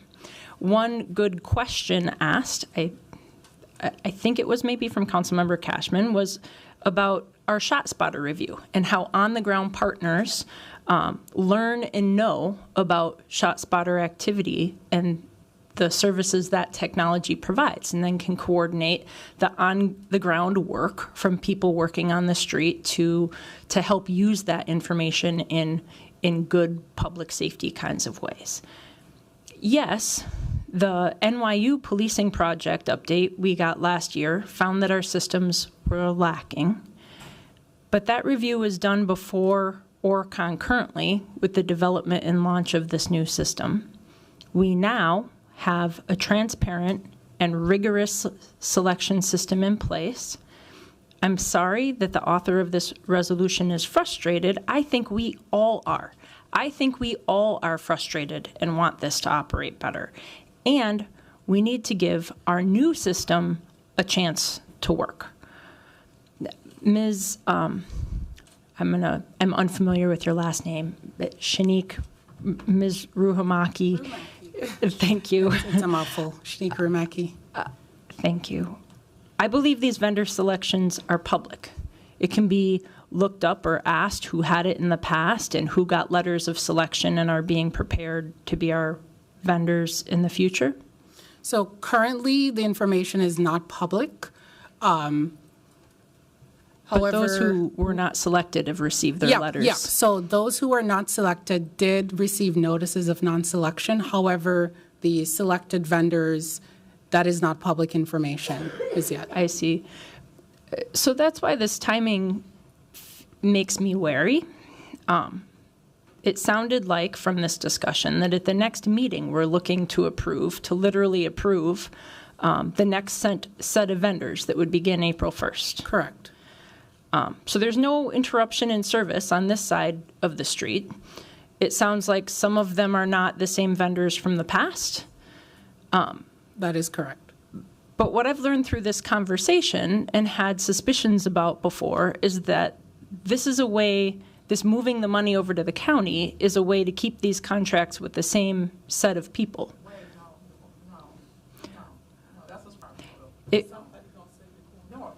That's ascribing motive. No. I'm saying it looks as though if we move these contracts to Hennepin County,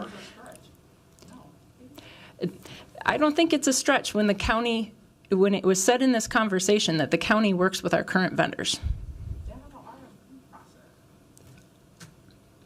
I'll move on.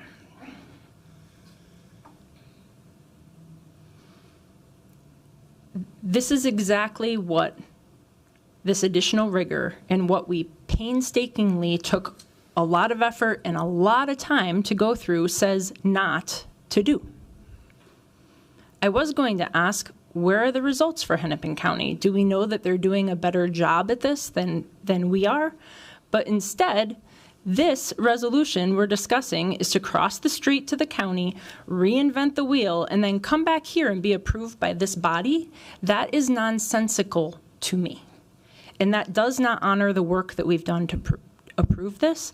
And any money spent would have to actually legally go through all the additional rigor that has been built and explained by Deputy Director Lakes last week. So what is the point then, other than to keep the money with the people currently receiving it? I'm curious, what is the point?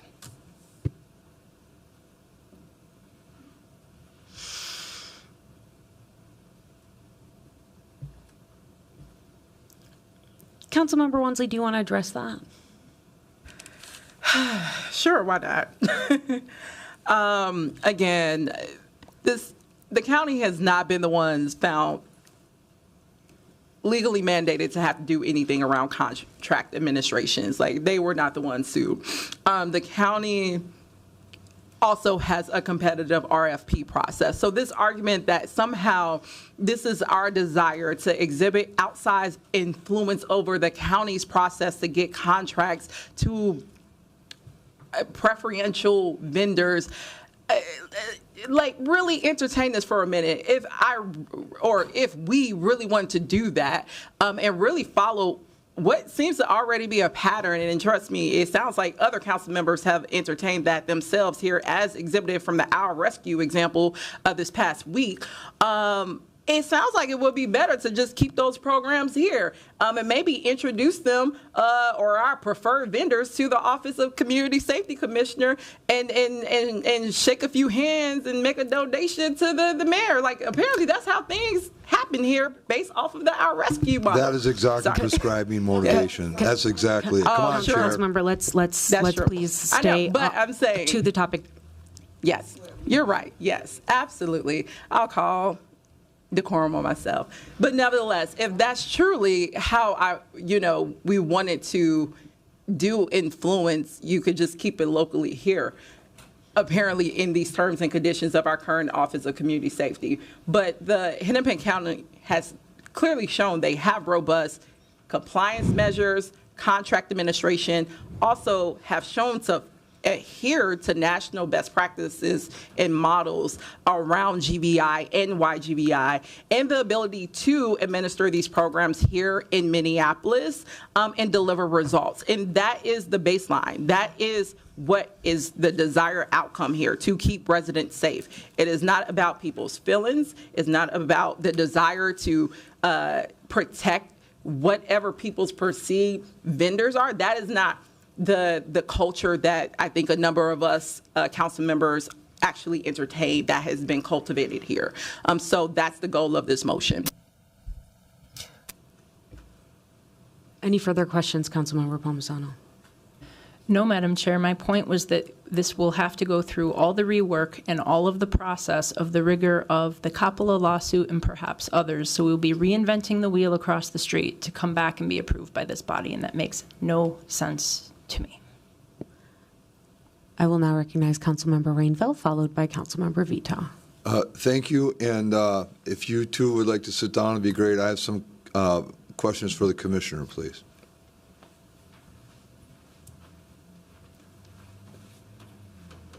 And as I'm sure everybody can tell, I'm nursing a very bad sore throat. So I will try to speak clearly, Commissioner. But first of all, I just want to have an observation, and I want to apologize for the attacks on your integrity in your staff questioning. There's no place for that in the city enterprise, and I'm sorry that this is happening. But could you, for the public, explain the public purpose doctrine? It seems like some of these vendors were not getting paid because there were issues, and maybe you could explain that so we understand what the public purpose doctrine is.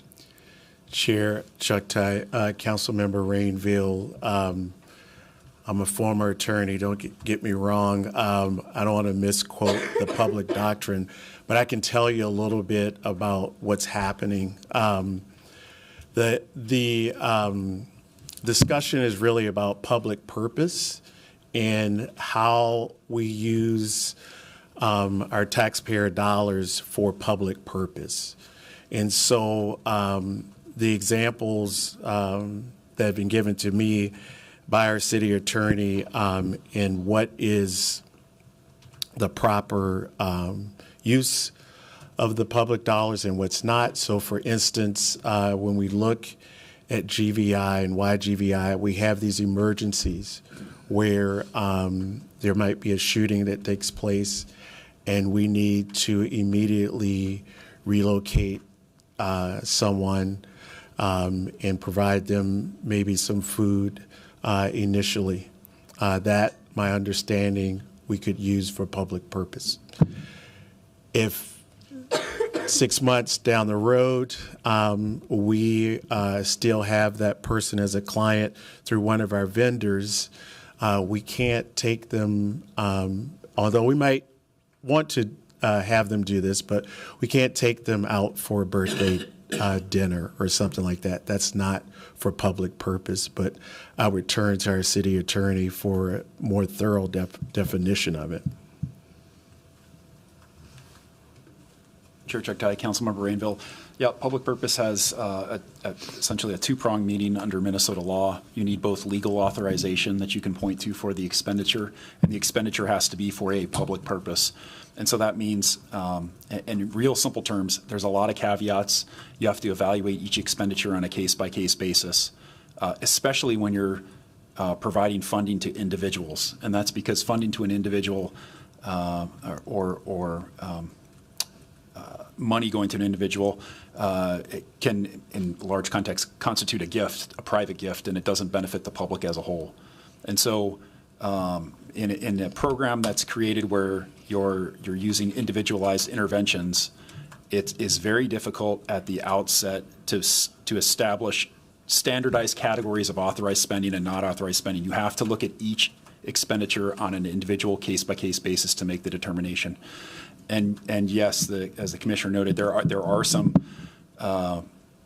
situations in an emergency situation defined broadly where expenditures may be okay in that context on an individualized basis, but would not be generally or otherwise. Okay, thank you. So one other explanation I think is really pertinent here is the procurement department, the mysterious procurement department. So, and I've run into that when I've tried to do that, and I was refused because the vendor did not comply. And so is it safe to say that if the procurement department is not comfortable with the vendor, then withholding funding or not allowing a contract is what the city enterprise is set up to do? Chair Chuck Day, Councilmember Rainbow, yes, I would agree with that. Ultimately, working in city government, we are all stewards of the public dollar, and we have to ensure that public money is spent appropriately and legally. Okay, thank you. And then my next question is, Commissioner, if you could explain how long has the county had their violence department, community safety, they're equal to our community safety? Are they not newer than ours? Chair Chuck Ty, Councilmember Rainville.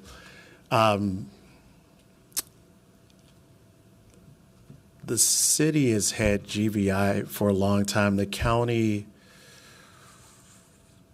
I think, started their YGVI, I think 2022, but I'm not sure exactly when they started.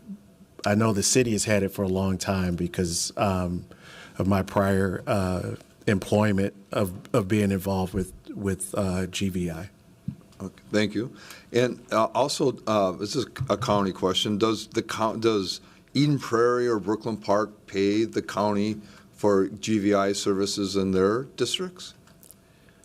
Chair Chuck Ty, Councilmember Rainville, not that I'm aware of. I'm not aware of the county having a relationship with those cities. Okay, well, I do not want to hold up this discussion, but I will not be voting for this. I think back to when I first started on this council, and Councilmember Ellison, I voted against this, but you had convinced me otherwise, that the funding for, I voted for against all funding for this department, and you convinced me that the police department had 130 years to get their reporting and their act in order, and to have faith and bear with our city employees and get this done. And I think that's the course that we should say, that this is newer than the police department, but they're making way, and we should not farm out this work to the county. That's just not good governance. That's our responsibility, not theirs. And finally, I do want to call out Mad Dads and 21 Days of Peace, which seem to have trouble getting funding, especially under the older regime. They're doing the work. They work late at night. They're very responsive, and I thank them for all the work they've done on Nicollet Mall and in the Warehouse District Live. Next, I'll recognize Councilmember Vita, followed by Councilmember Osman, and then I think we'll be ready to consider the motion on this question. Thank you, Chair. I really wish we would keep this conversation about GVI and YGVI. There's a lot of crossing of the violence interrupters versus YGVI and GVI, and I think that's what's extremely confusing to community, because most of the questions I had to field this weekend was about people thinking interrupter services were being affected, and this has absolutely nothing to do with interrupters. I've made that point way too many times, but I think we have to just continue to clarify.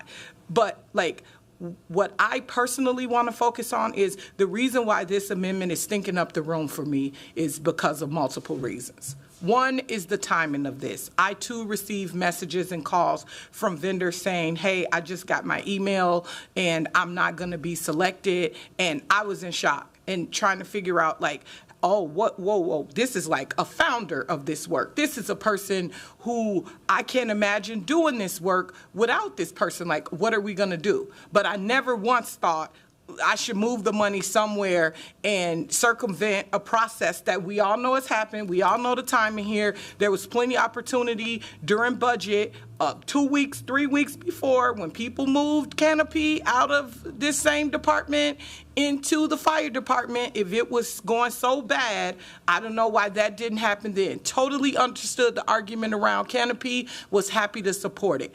I don't even know where this came from outside of receiving messages about certain vendors did not get the funding, and this is a new way to do it. The other thing that's super smelly, I mean, this is like, it's just not working at all, because we didn't even have a discussion about this. I can't tell you how many discussions I've had with council members about why Canopy needed to be moved out of this department and how it fit better in the fire department. This just came out of nowhere. I literally found out about this from somebody walking up to me in the elevator and saying, council member, how have you heard what have you heard about one of your colleagues bringing an amendment forward that's going to move money out of this department and move it over to the county? If the county is doing so well at it, they have way more than we do, way more money than we do. If they're doing so well, they can find $1.25 million or whatever this new number is in their budget, and they can do it also. Also, what about these people who they haven't been notified of selection or the selection isn't made public? Why can't they just go over to the county then? Let's move the whole program over there with the process, the legit process that's been put in place in the city that our staff did. Why aren't we considering that? Why are we starting a whole new process over if it ain't shady? People have been selected internally. People have not been selected and have been told public. Why are we starting a whole new process off over with another government agency that we don't know how they select? I feel secure in what our staff has told me in the past 6 months about what was going on with the selection process and who they were selecting and how they were selecting them. So why are we going around that suddenly, and now we're going to say, okay, let's just move the money over there, and we'll let the county pick, and then we'll go along with who the county is picking? Are we doing, you shaking your head, Chair, is something else happening different than that? Because that's how I understand it. The way you're looking at me, it looks like something different is happening. Is something different happening? So just the way I understand it, it's to move these programs over to the county, and which to be administered through a public and competitive process. But we did that, is what I'm saying. But so just earlier, we had staff tell us that that the RFP process for YGVI, like the vendors have been selected, and they are undergoing negotiation to enter into contracts with YGVI vendors, but not for GVI. Like what I heard was that notifications have not been.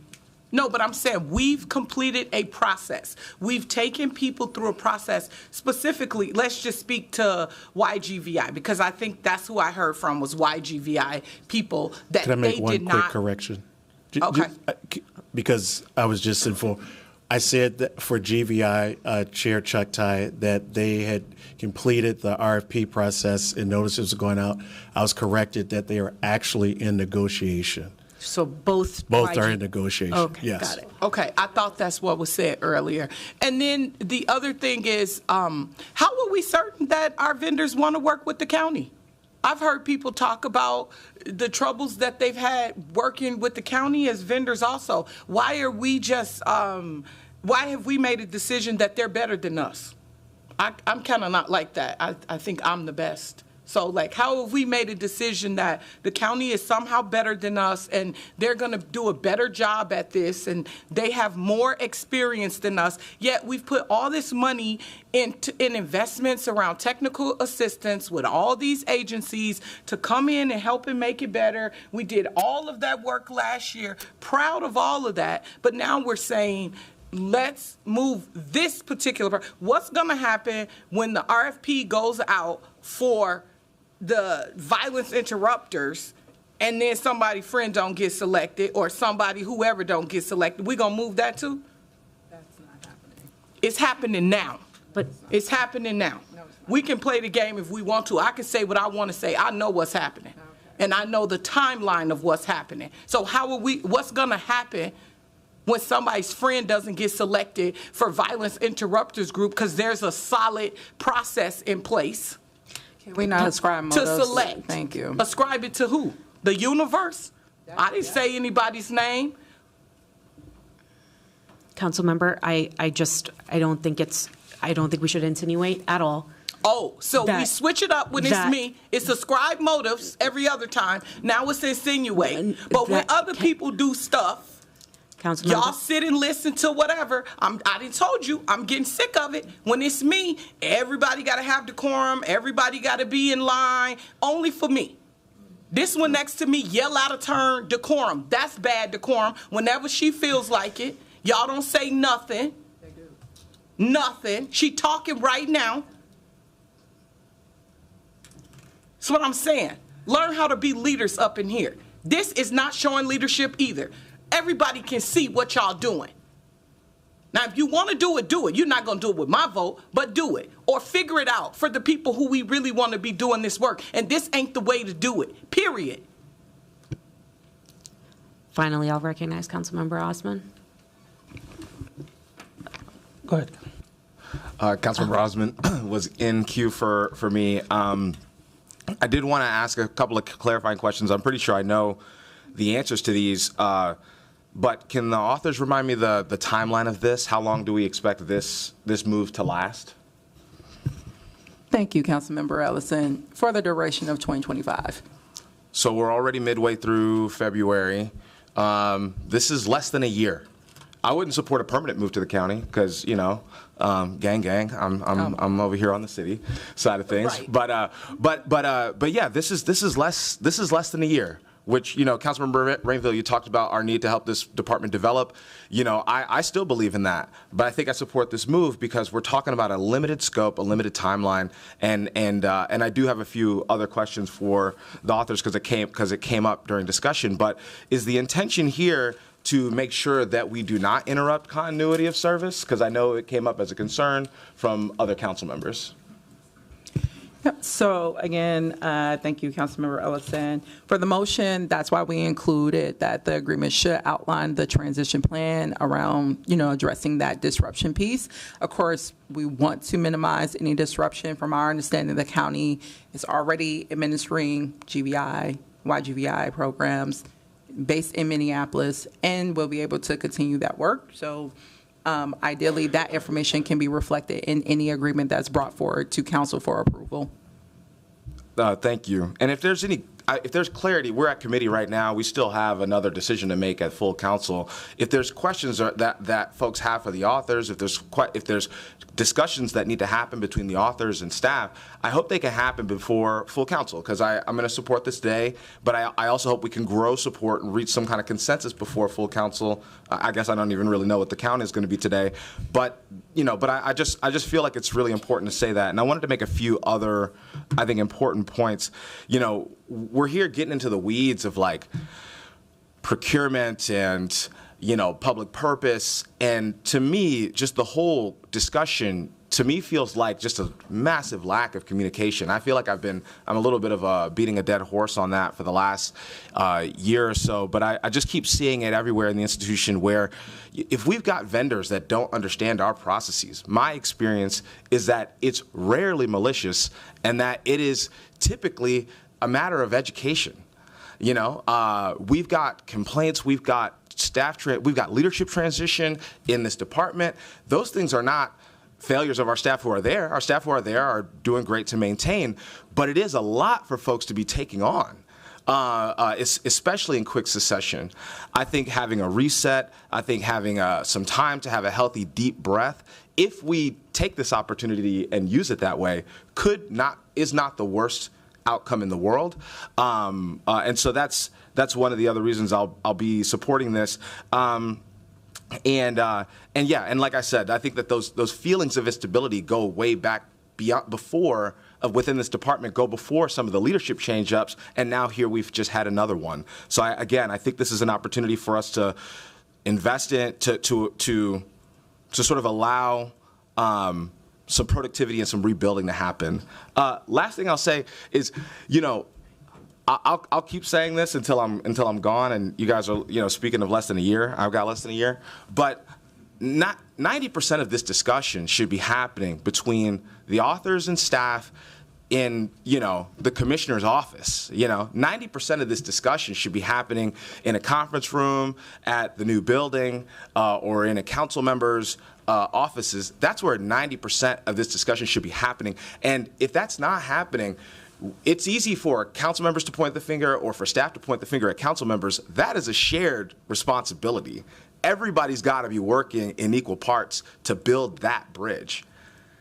90% of the discussion can't be happening up here on the dais. I know that might feel like that lends itself to transparency, but in my experience, it doesn't. It lends itself to a lot of confusion. It lends itself to a lot of conspiracy theories. You know, it lends itself to a lot of speculation, and we've seen some of that reasonable speculation. And we've seen, I think, some reasonable speculation among colleagues up here on the dais, again, but it leads to confusion. It leads to miscommunication. And so I would love for all of us to sort of be committed to sort of building that bridge. I know that there are ideological rifts among elected officials in this building. That is okay. I've seen it before. I've also seen council members, staff, the mayor be able to work through those ideological rifts, regardless of whether it's an election year, regardless of any of that. This is a temporary change. Let's not make it a bigger deal than that. And if it didn't come about in the most seamless way, let's fix our communication problems. I'm not just pointing the finger. I'm willing to be a part of whatever that solution needs to be. I'm willing to facilitate whatever meetings need to be facilitated. I'm willing to help build whatever bridges need to be built. But I just think, the constant way we have these discussions up here on this dais, it makes the stakes feel so much higher than they actually are. And so anyway, I feel like that kid in Lord of the Flies with the conch shell, but that's it. So that's my piece, and I hope we can get to some level of understanding by the time this comes to full council. But I do hope that we can support it, if for no other reason. I see it as a temporary move. I see it as a way for us to allow our departmental staff, who are going through a lot of transition, to have less to manage on their plate. I hear the discussion, but I think this move is reasonable, and I don't think we should make it bigger than what it feels like to me.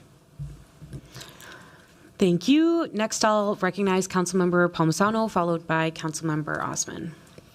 Thank you, Madam Chair. I'll be brief. I have a question. I think it's for Commissioner Barnett, but I'm open to anybody providing a sense of information.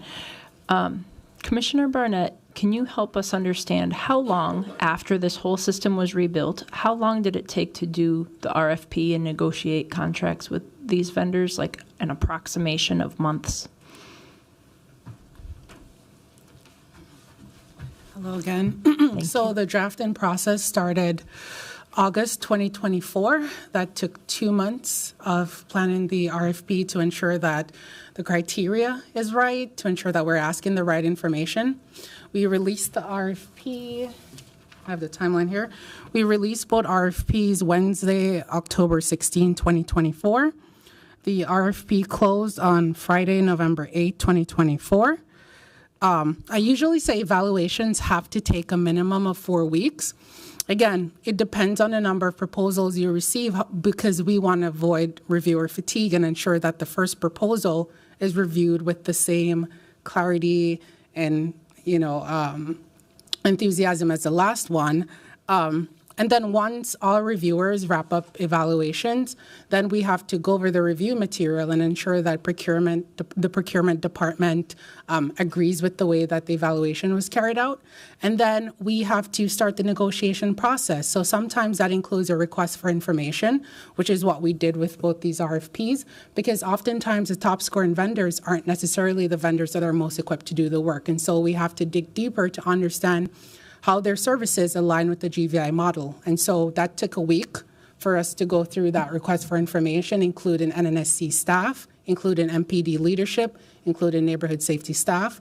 And now we're coming down to the negotiation of the budget. We want to ensure that the budget table is clear, it aligns with the public purpose doctrine, but also that there's a system so that we're not just awarding funds based on what is requested, we're awarding based on the referral system, right? And so we're able to award up to a certain amount based on what is funded. And then that process takes a while because the city attorney has to approve the budget table. Procurement has to draft the contracts. We have to get 4 signatures in total. And so again, this process started in August. We're currently in the negotiations phase. We'll be coming before council to ask to enter into contracts. And so that gives us 2 months remaining in order to finalize negotiations and execute the contracts by April 1st, 2025.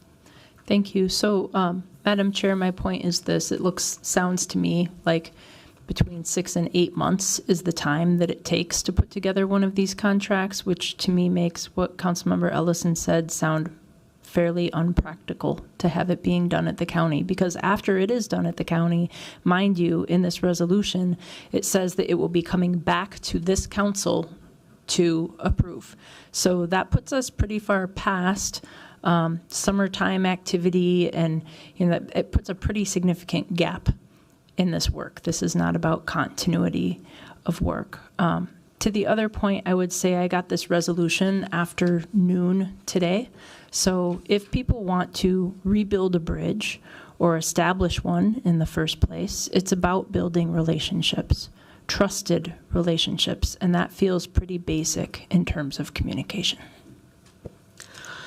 Thank you. So it's 3:33 p.m. right now. I will note that we have captioners until 4 p.m., so this discussion needs to be wrapped up by then. This committee needs to be wrapped up by that time. I see several council members in queue. I'll just ask that you keep your remarks brief so we can take up the underlying motion. I will recognize Council Member Osman. Thank you. It seems like we are just fighting for crumbs, like in a way for who's getting selected, who's not. What matters the most is, are this program helping the community? And are our departments being effective and have the tools to run the services we ask them to do? If they're failing that services, then yes, we have a right path to move forward to find Hennepin County or whoever to manage that. I remember last year, it was like $18 million budget departments, but they were struggling with staffing. They had like maybe one staff that was working with 100 contractors. So when it is challenging with them, yes, we can move that.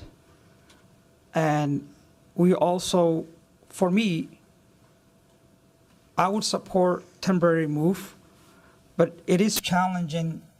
I'm hearing mixed messages that this will impact violent interrupters program that are existing.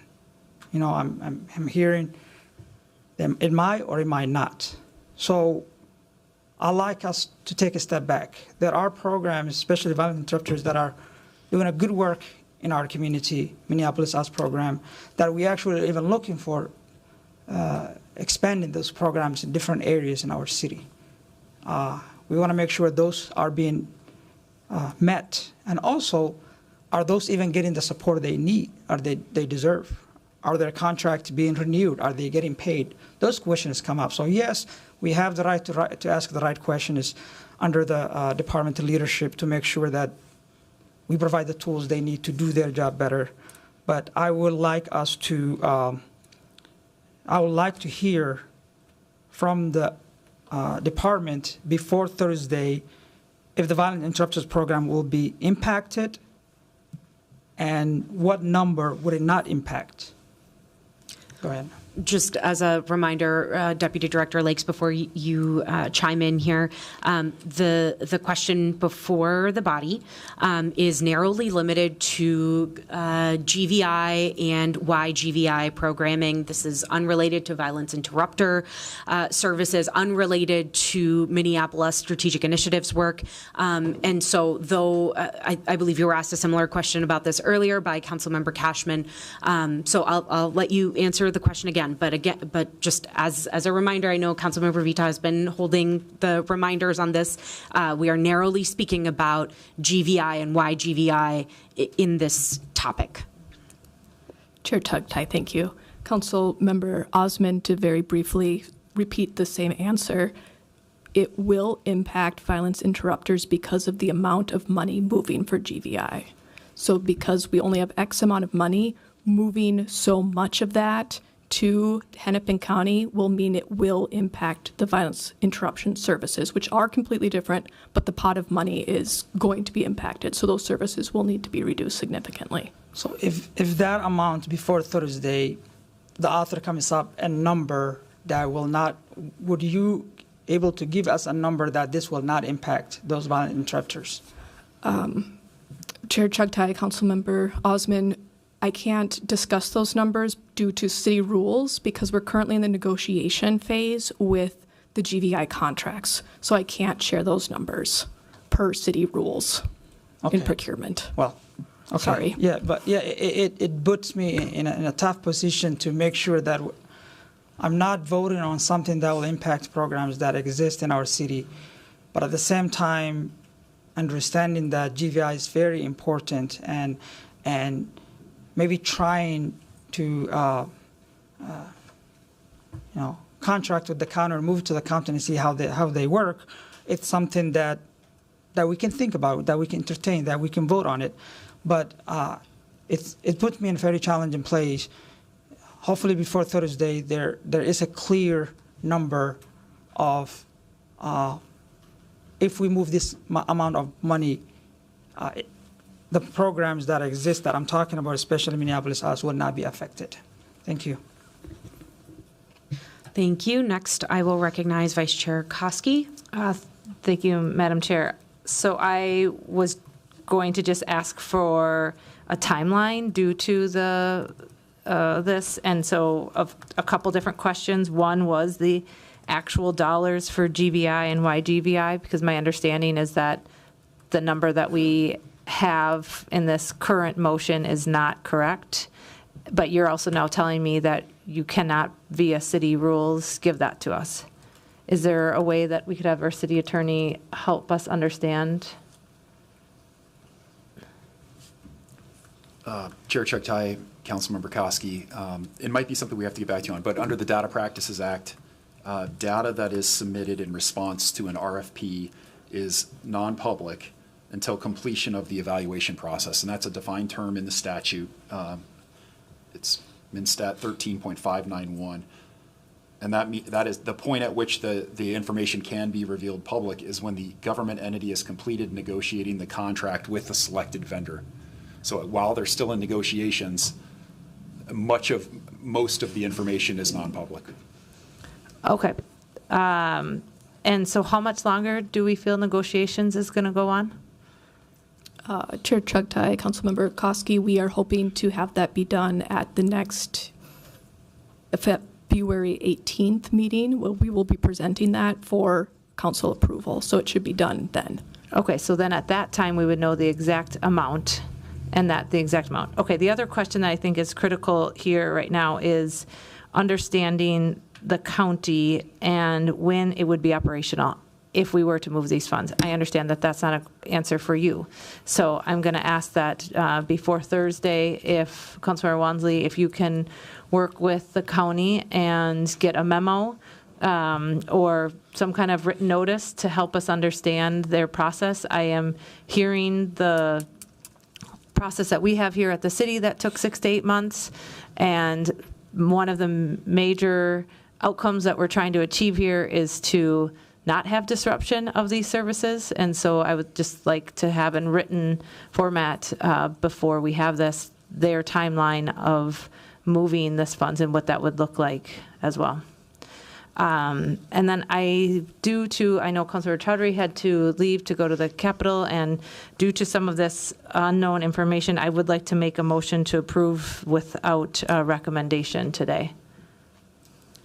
Councilmember Koski has moved to forward this item to Thursday's council meeting without recommendation. Mr. Clerk, I see. Go ahead. Madam Chair, the motion to approve has been made and seconded. Oh, right. So it's not appropriate to make a motion to send forward without recommendation until and unless that motion were to fail. Thank you. Chair Chuck Tai, can I just be noticed for a comment just about this operational piece that Councilmember Chuck Tai, Councilmember Koski talked about, because I think we haven't really discussed or really recognized a piece of that, if I may. Go ahead. There is a significant piece of work that MPD does around data and shootings. And a significant part of the meetings that take place for GVI, right? So a significant amount of time. So no one has really discussed this move in terms of the work that MPD is doing going to our sheriff's department. And so I just say that because that's a piece that's significant to GVI in how we work those strategies. So that's just a point that I wanted to make. Thank you. Thank you. Can we, let's note that as a part of follow-up here. Councilmember Vitaw, then Councilmember Chavez. Thank you, Chair. Just one quick question. I wanted to just have someone list what the proven failures are.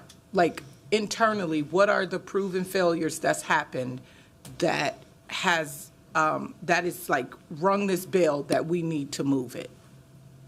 I believe that a list was provided in Councilmember Wansley's presentation. I don't remember it off the top of my head. Would you like her to address the question? Yeah. Go ahead. I just asked you.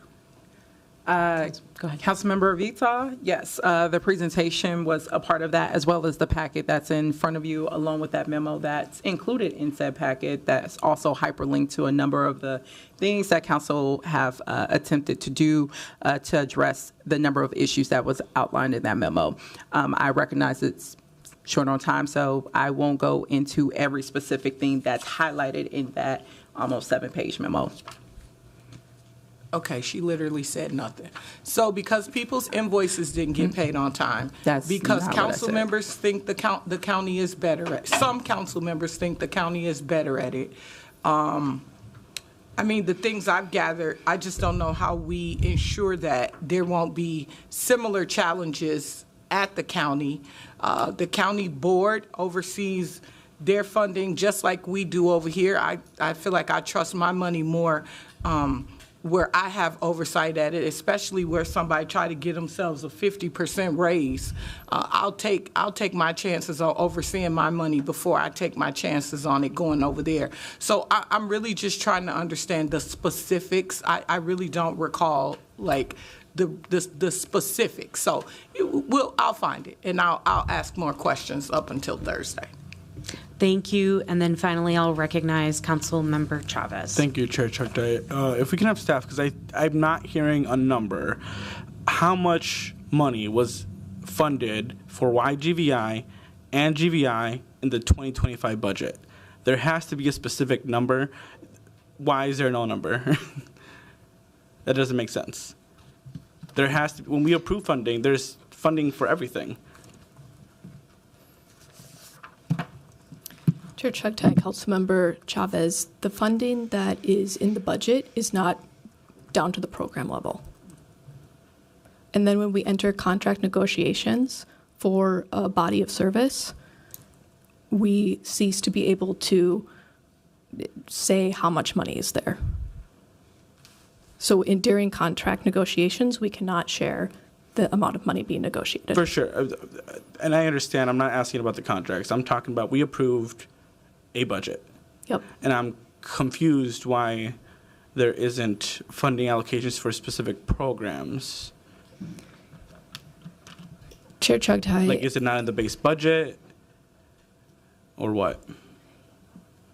Budgeting does not go down to the program level at that time. When we enter negotiations for contracts for services, that's when we carve out based off of money that gets moved, staffing changes, how much money we are putting aside for training. There's an amount of money that we have to decide what goes where based off of the needs of the city. When we enter negotiations, we cannot share that number. For sure, and I'm not asking for the number with negotiations, but I think this brings a bigger conversation about how we do budgeting in the city, and I think that's something that I will follow up with a budget leadership, because I feel like oftentimes throughout our budget process, and this is not just related to NSD or OCS, like this happens, and our budget process isn't as transparent, not a budget process, but the budget itself isn't as transparent. You go through the budget book, you don't see exactly what staff is going to be using for what, and I feel like there needs to be deep structural change in the city's budget, and I think this is raising alarms for myself. I bet it's raising alarms for my residents, and that's why I'm asking those questions, because it is concerning that there isn't a specific amount of money that is being used for YGVI or GVI in the city's budget. Chair Chukdai and Councilmember Chavez, there is a specific amount of money that is being used for that program. Okay. I cannot share that information. I'm not asking you to share how much money that's being used for the contracts. I'm asking why isn't there a specific amount that was approved for this program in the budget? And I'm not sure why I can't have access to that number. When I ask staff questions about how much money is being used for the Ownership and Opportunity Fund, they can direct me and tell me how much money is being used for the Ownership and Opportunity Fund next year. If I ask them how much money is being used for the Affordable Housing Trust Fund, which was different this year because it was a line item, I obviously can have access to that number. I'm just confused why there isn't a number for this. Chair Chugdai, Councilmember Chavez, after the contract negotiation is done, we can tell you how much is budgeted. For sure. And I guess we're just going to cross hairs over here. This is not a you question, so I'll just let it go on that part. I think that just means deeper conversations through the city's budgeting process, because this is very concerning in general. And I think that we need to structurally change the way we do budgeting in Minneapolis so residents know what they're paying for and what they're getting out of it. Chair Chugdai, Councilmember Chavez, the only thing it's not a line item. For sure. So there's a certain pot of money for those programs, and the department then kind of allocate. It's not that after negotiation are done, you won't know the amount. The department kind of gives estimates within their department to figure out here's where we're going to spend money here, here, here. It's not a line item in your budget to mark, if that makes sense. And I get how this works. Okay. I'm just saying it continues to raise alarm bells about how we do things in the city and any structural change. That is it. All right, colleagues, we're at 3:50 p.m. 10 minutes now left. Councilmember Wansley, then Councilmember Vita. Yep.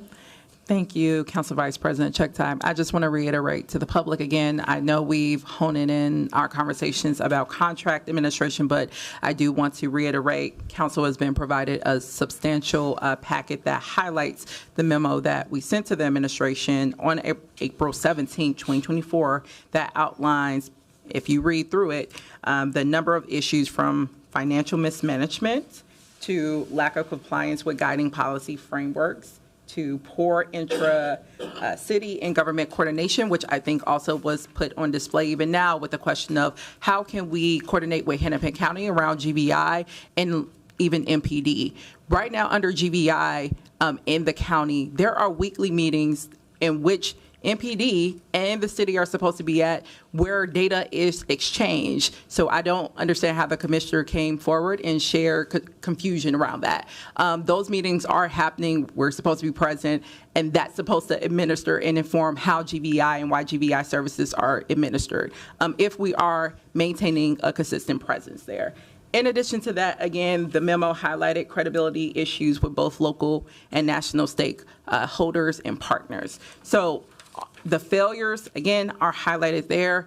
I've also will work with our county partners to address some of the requests of information around how their processes are going as it pertains to RFPs, and to get that information ahead of Thursday.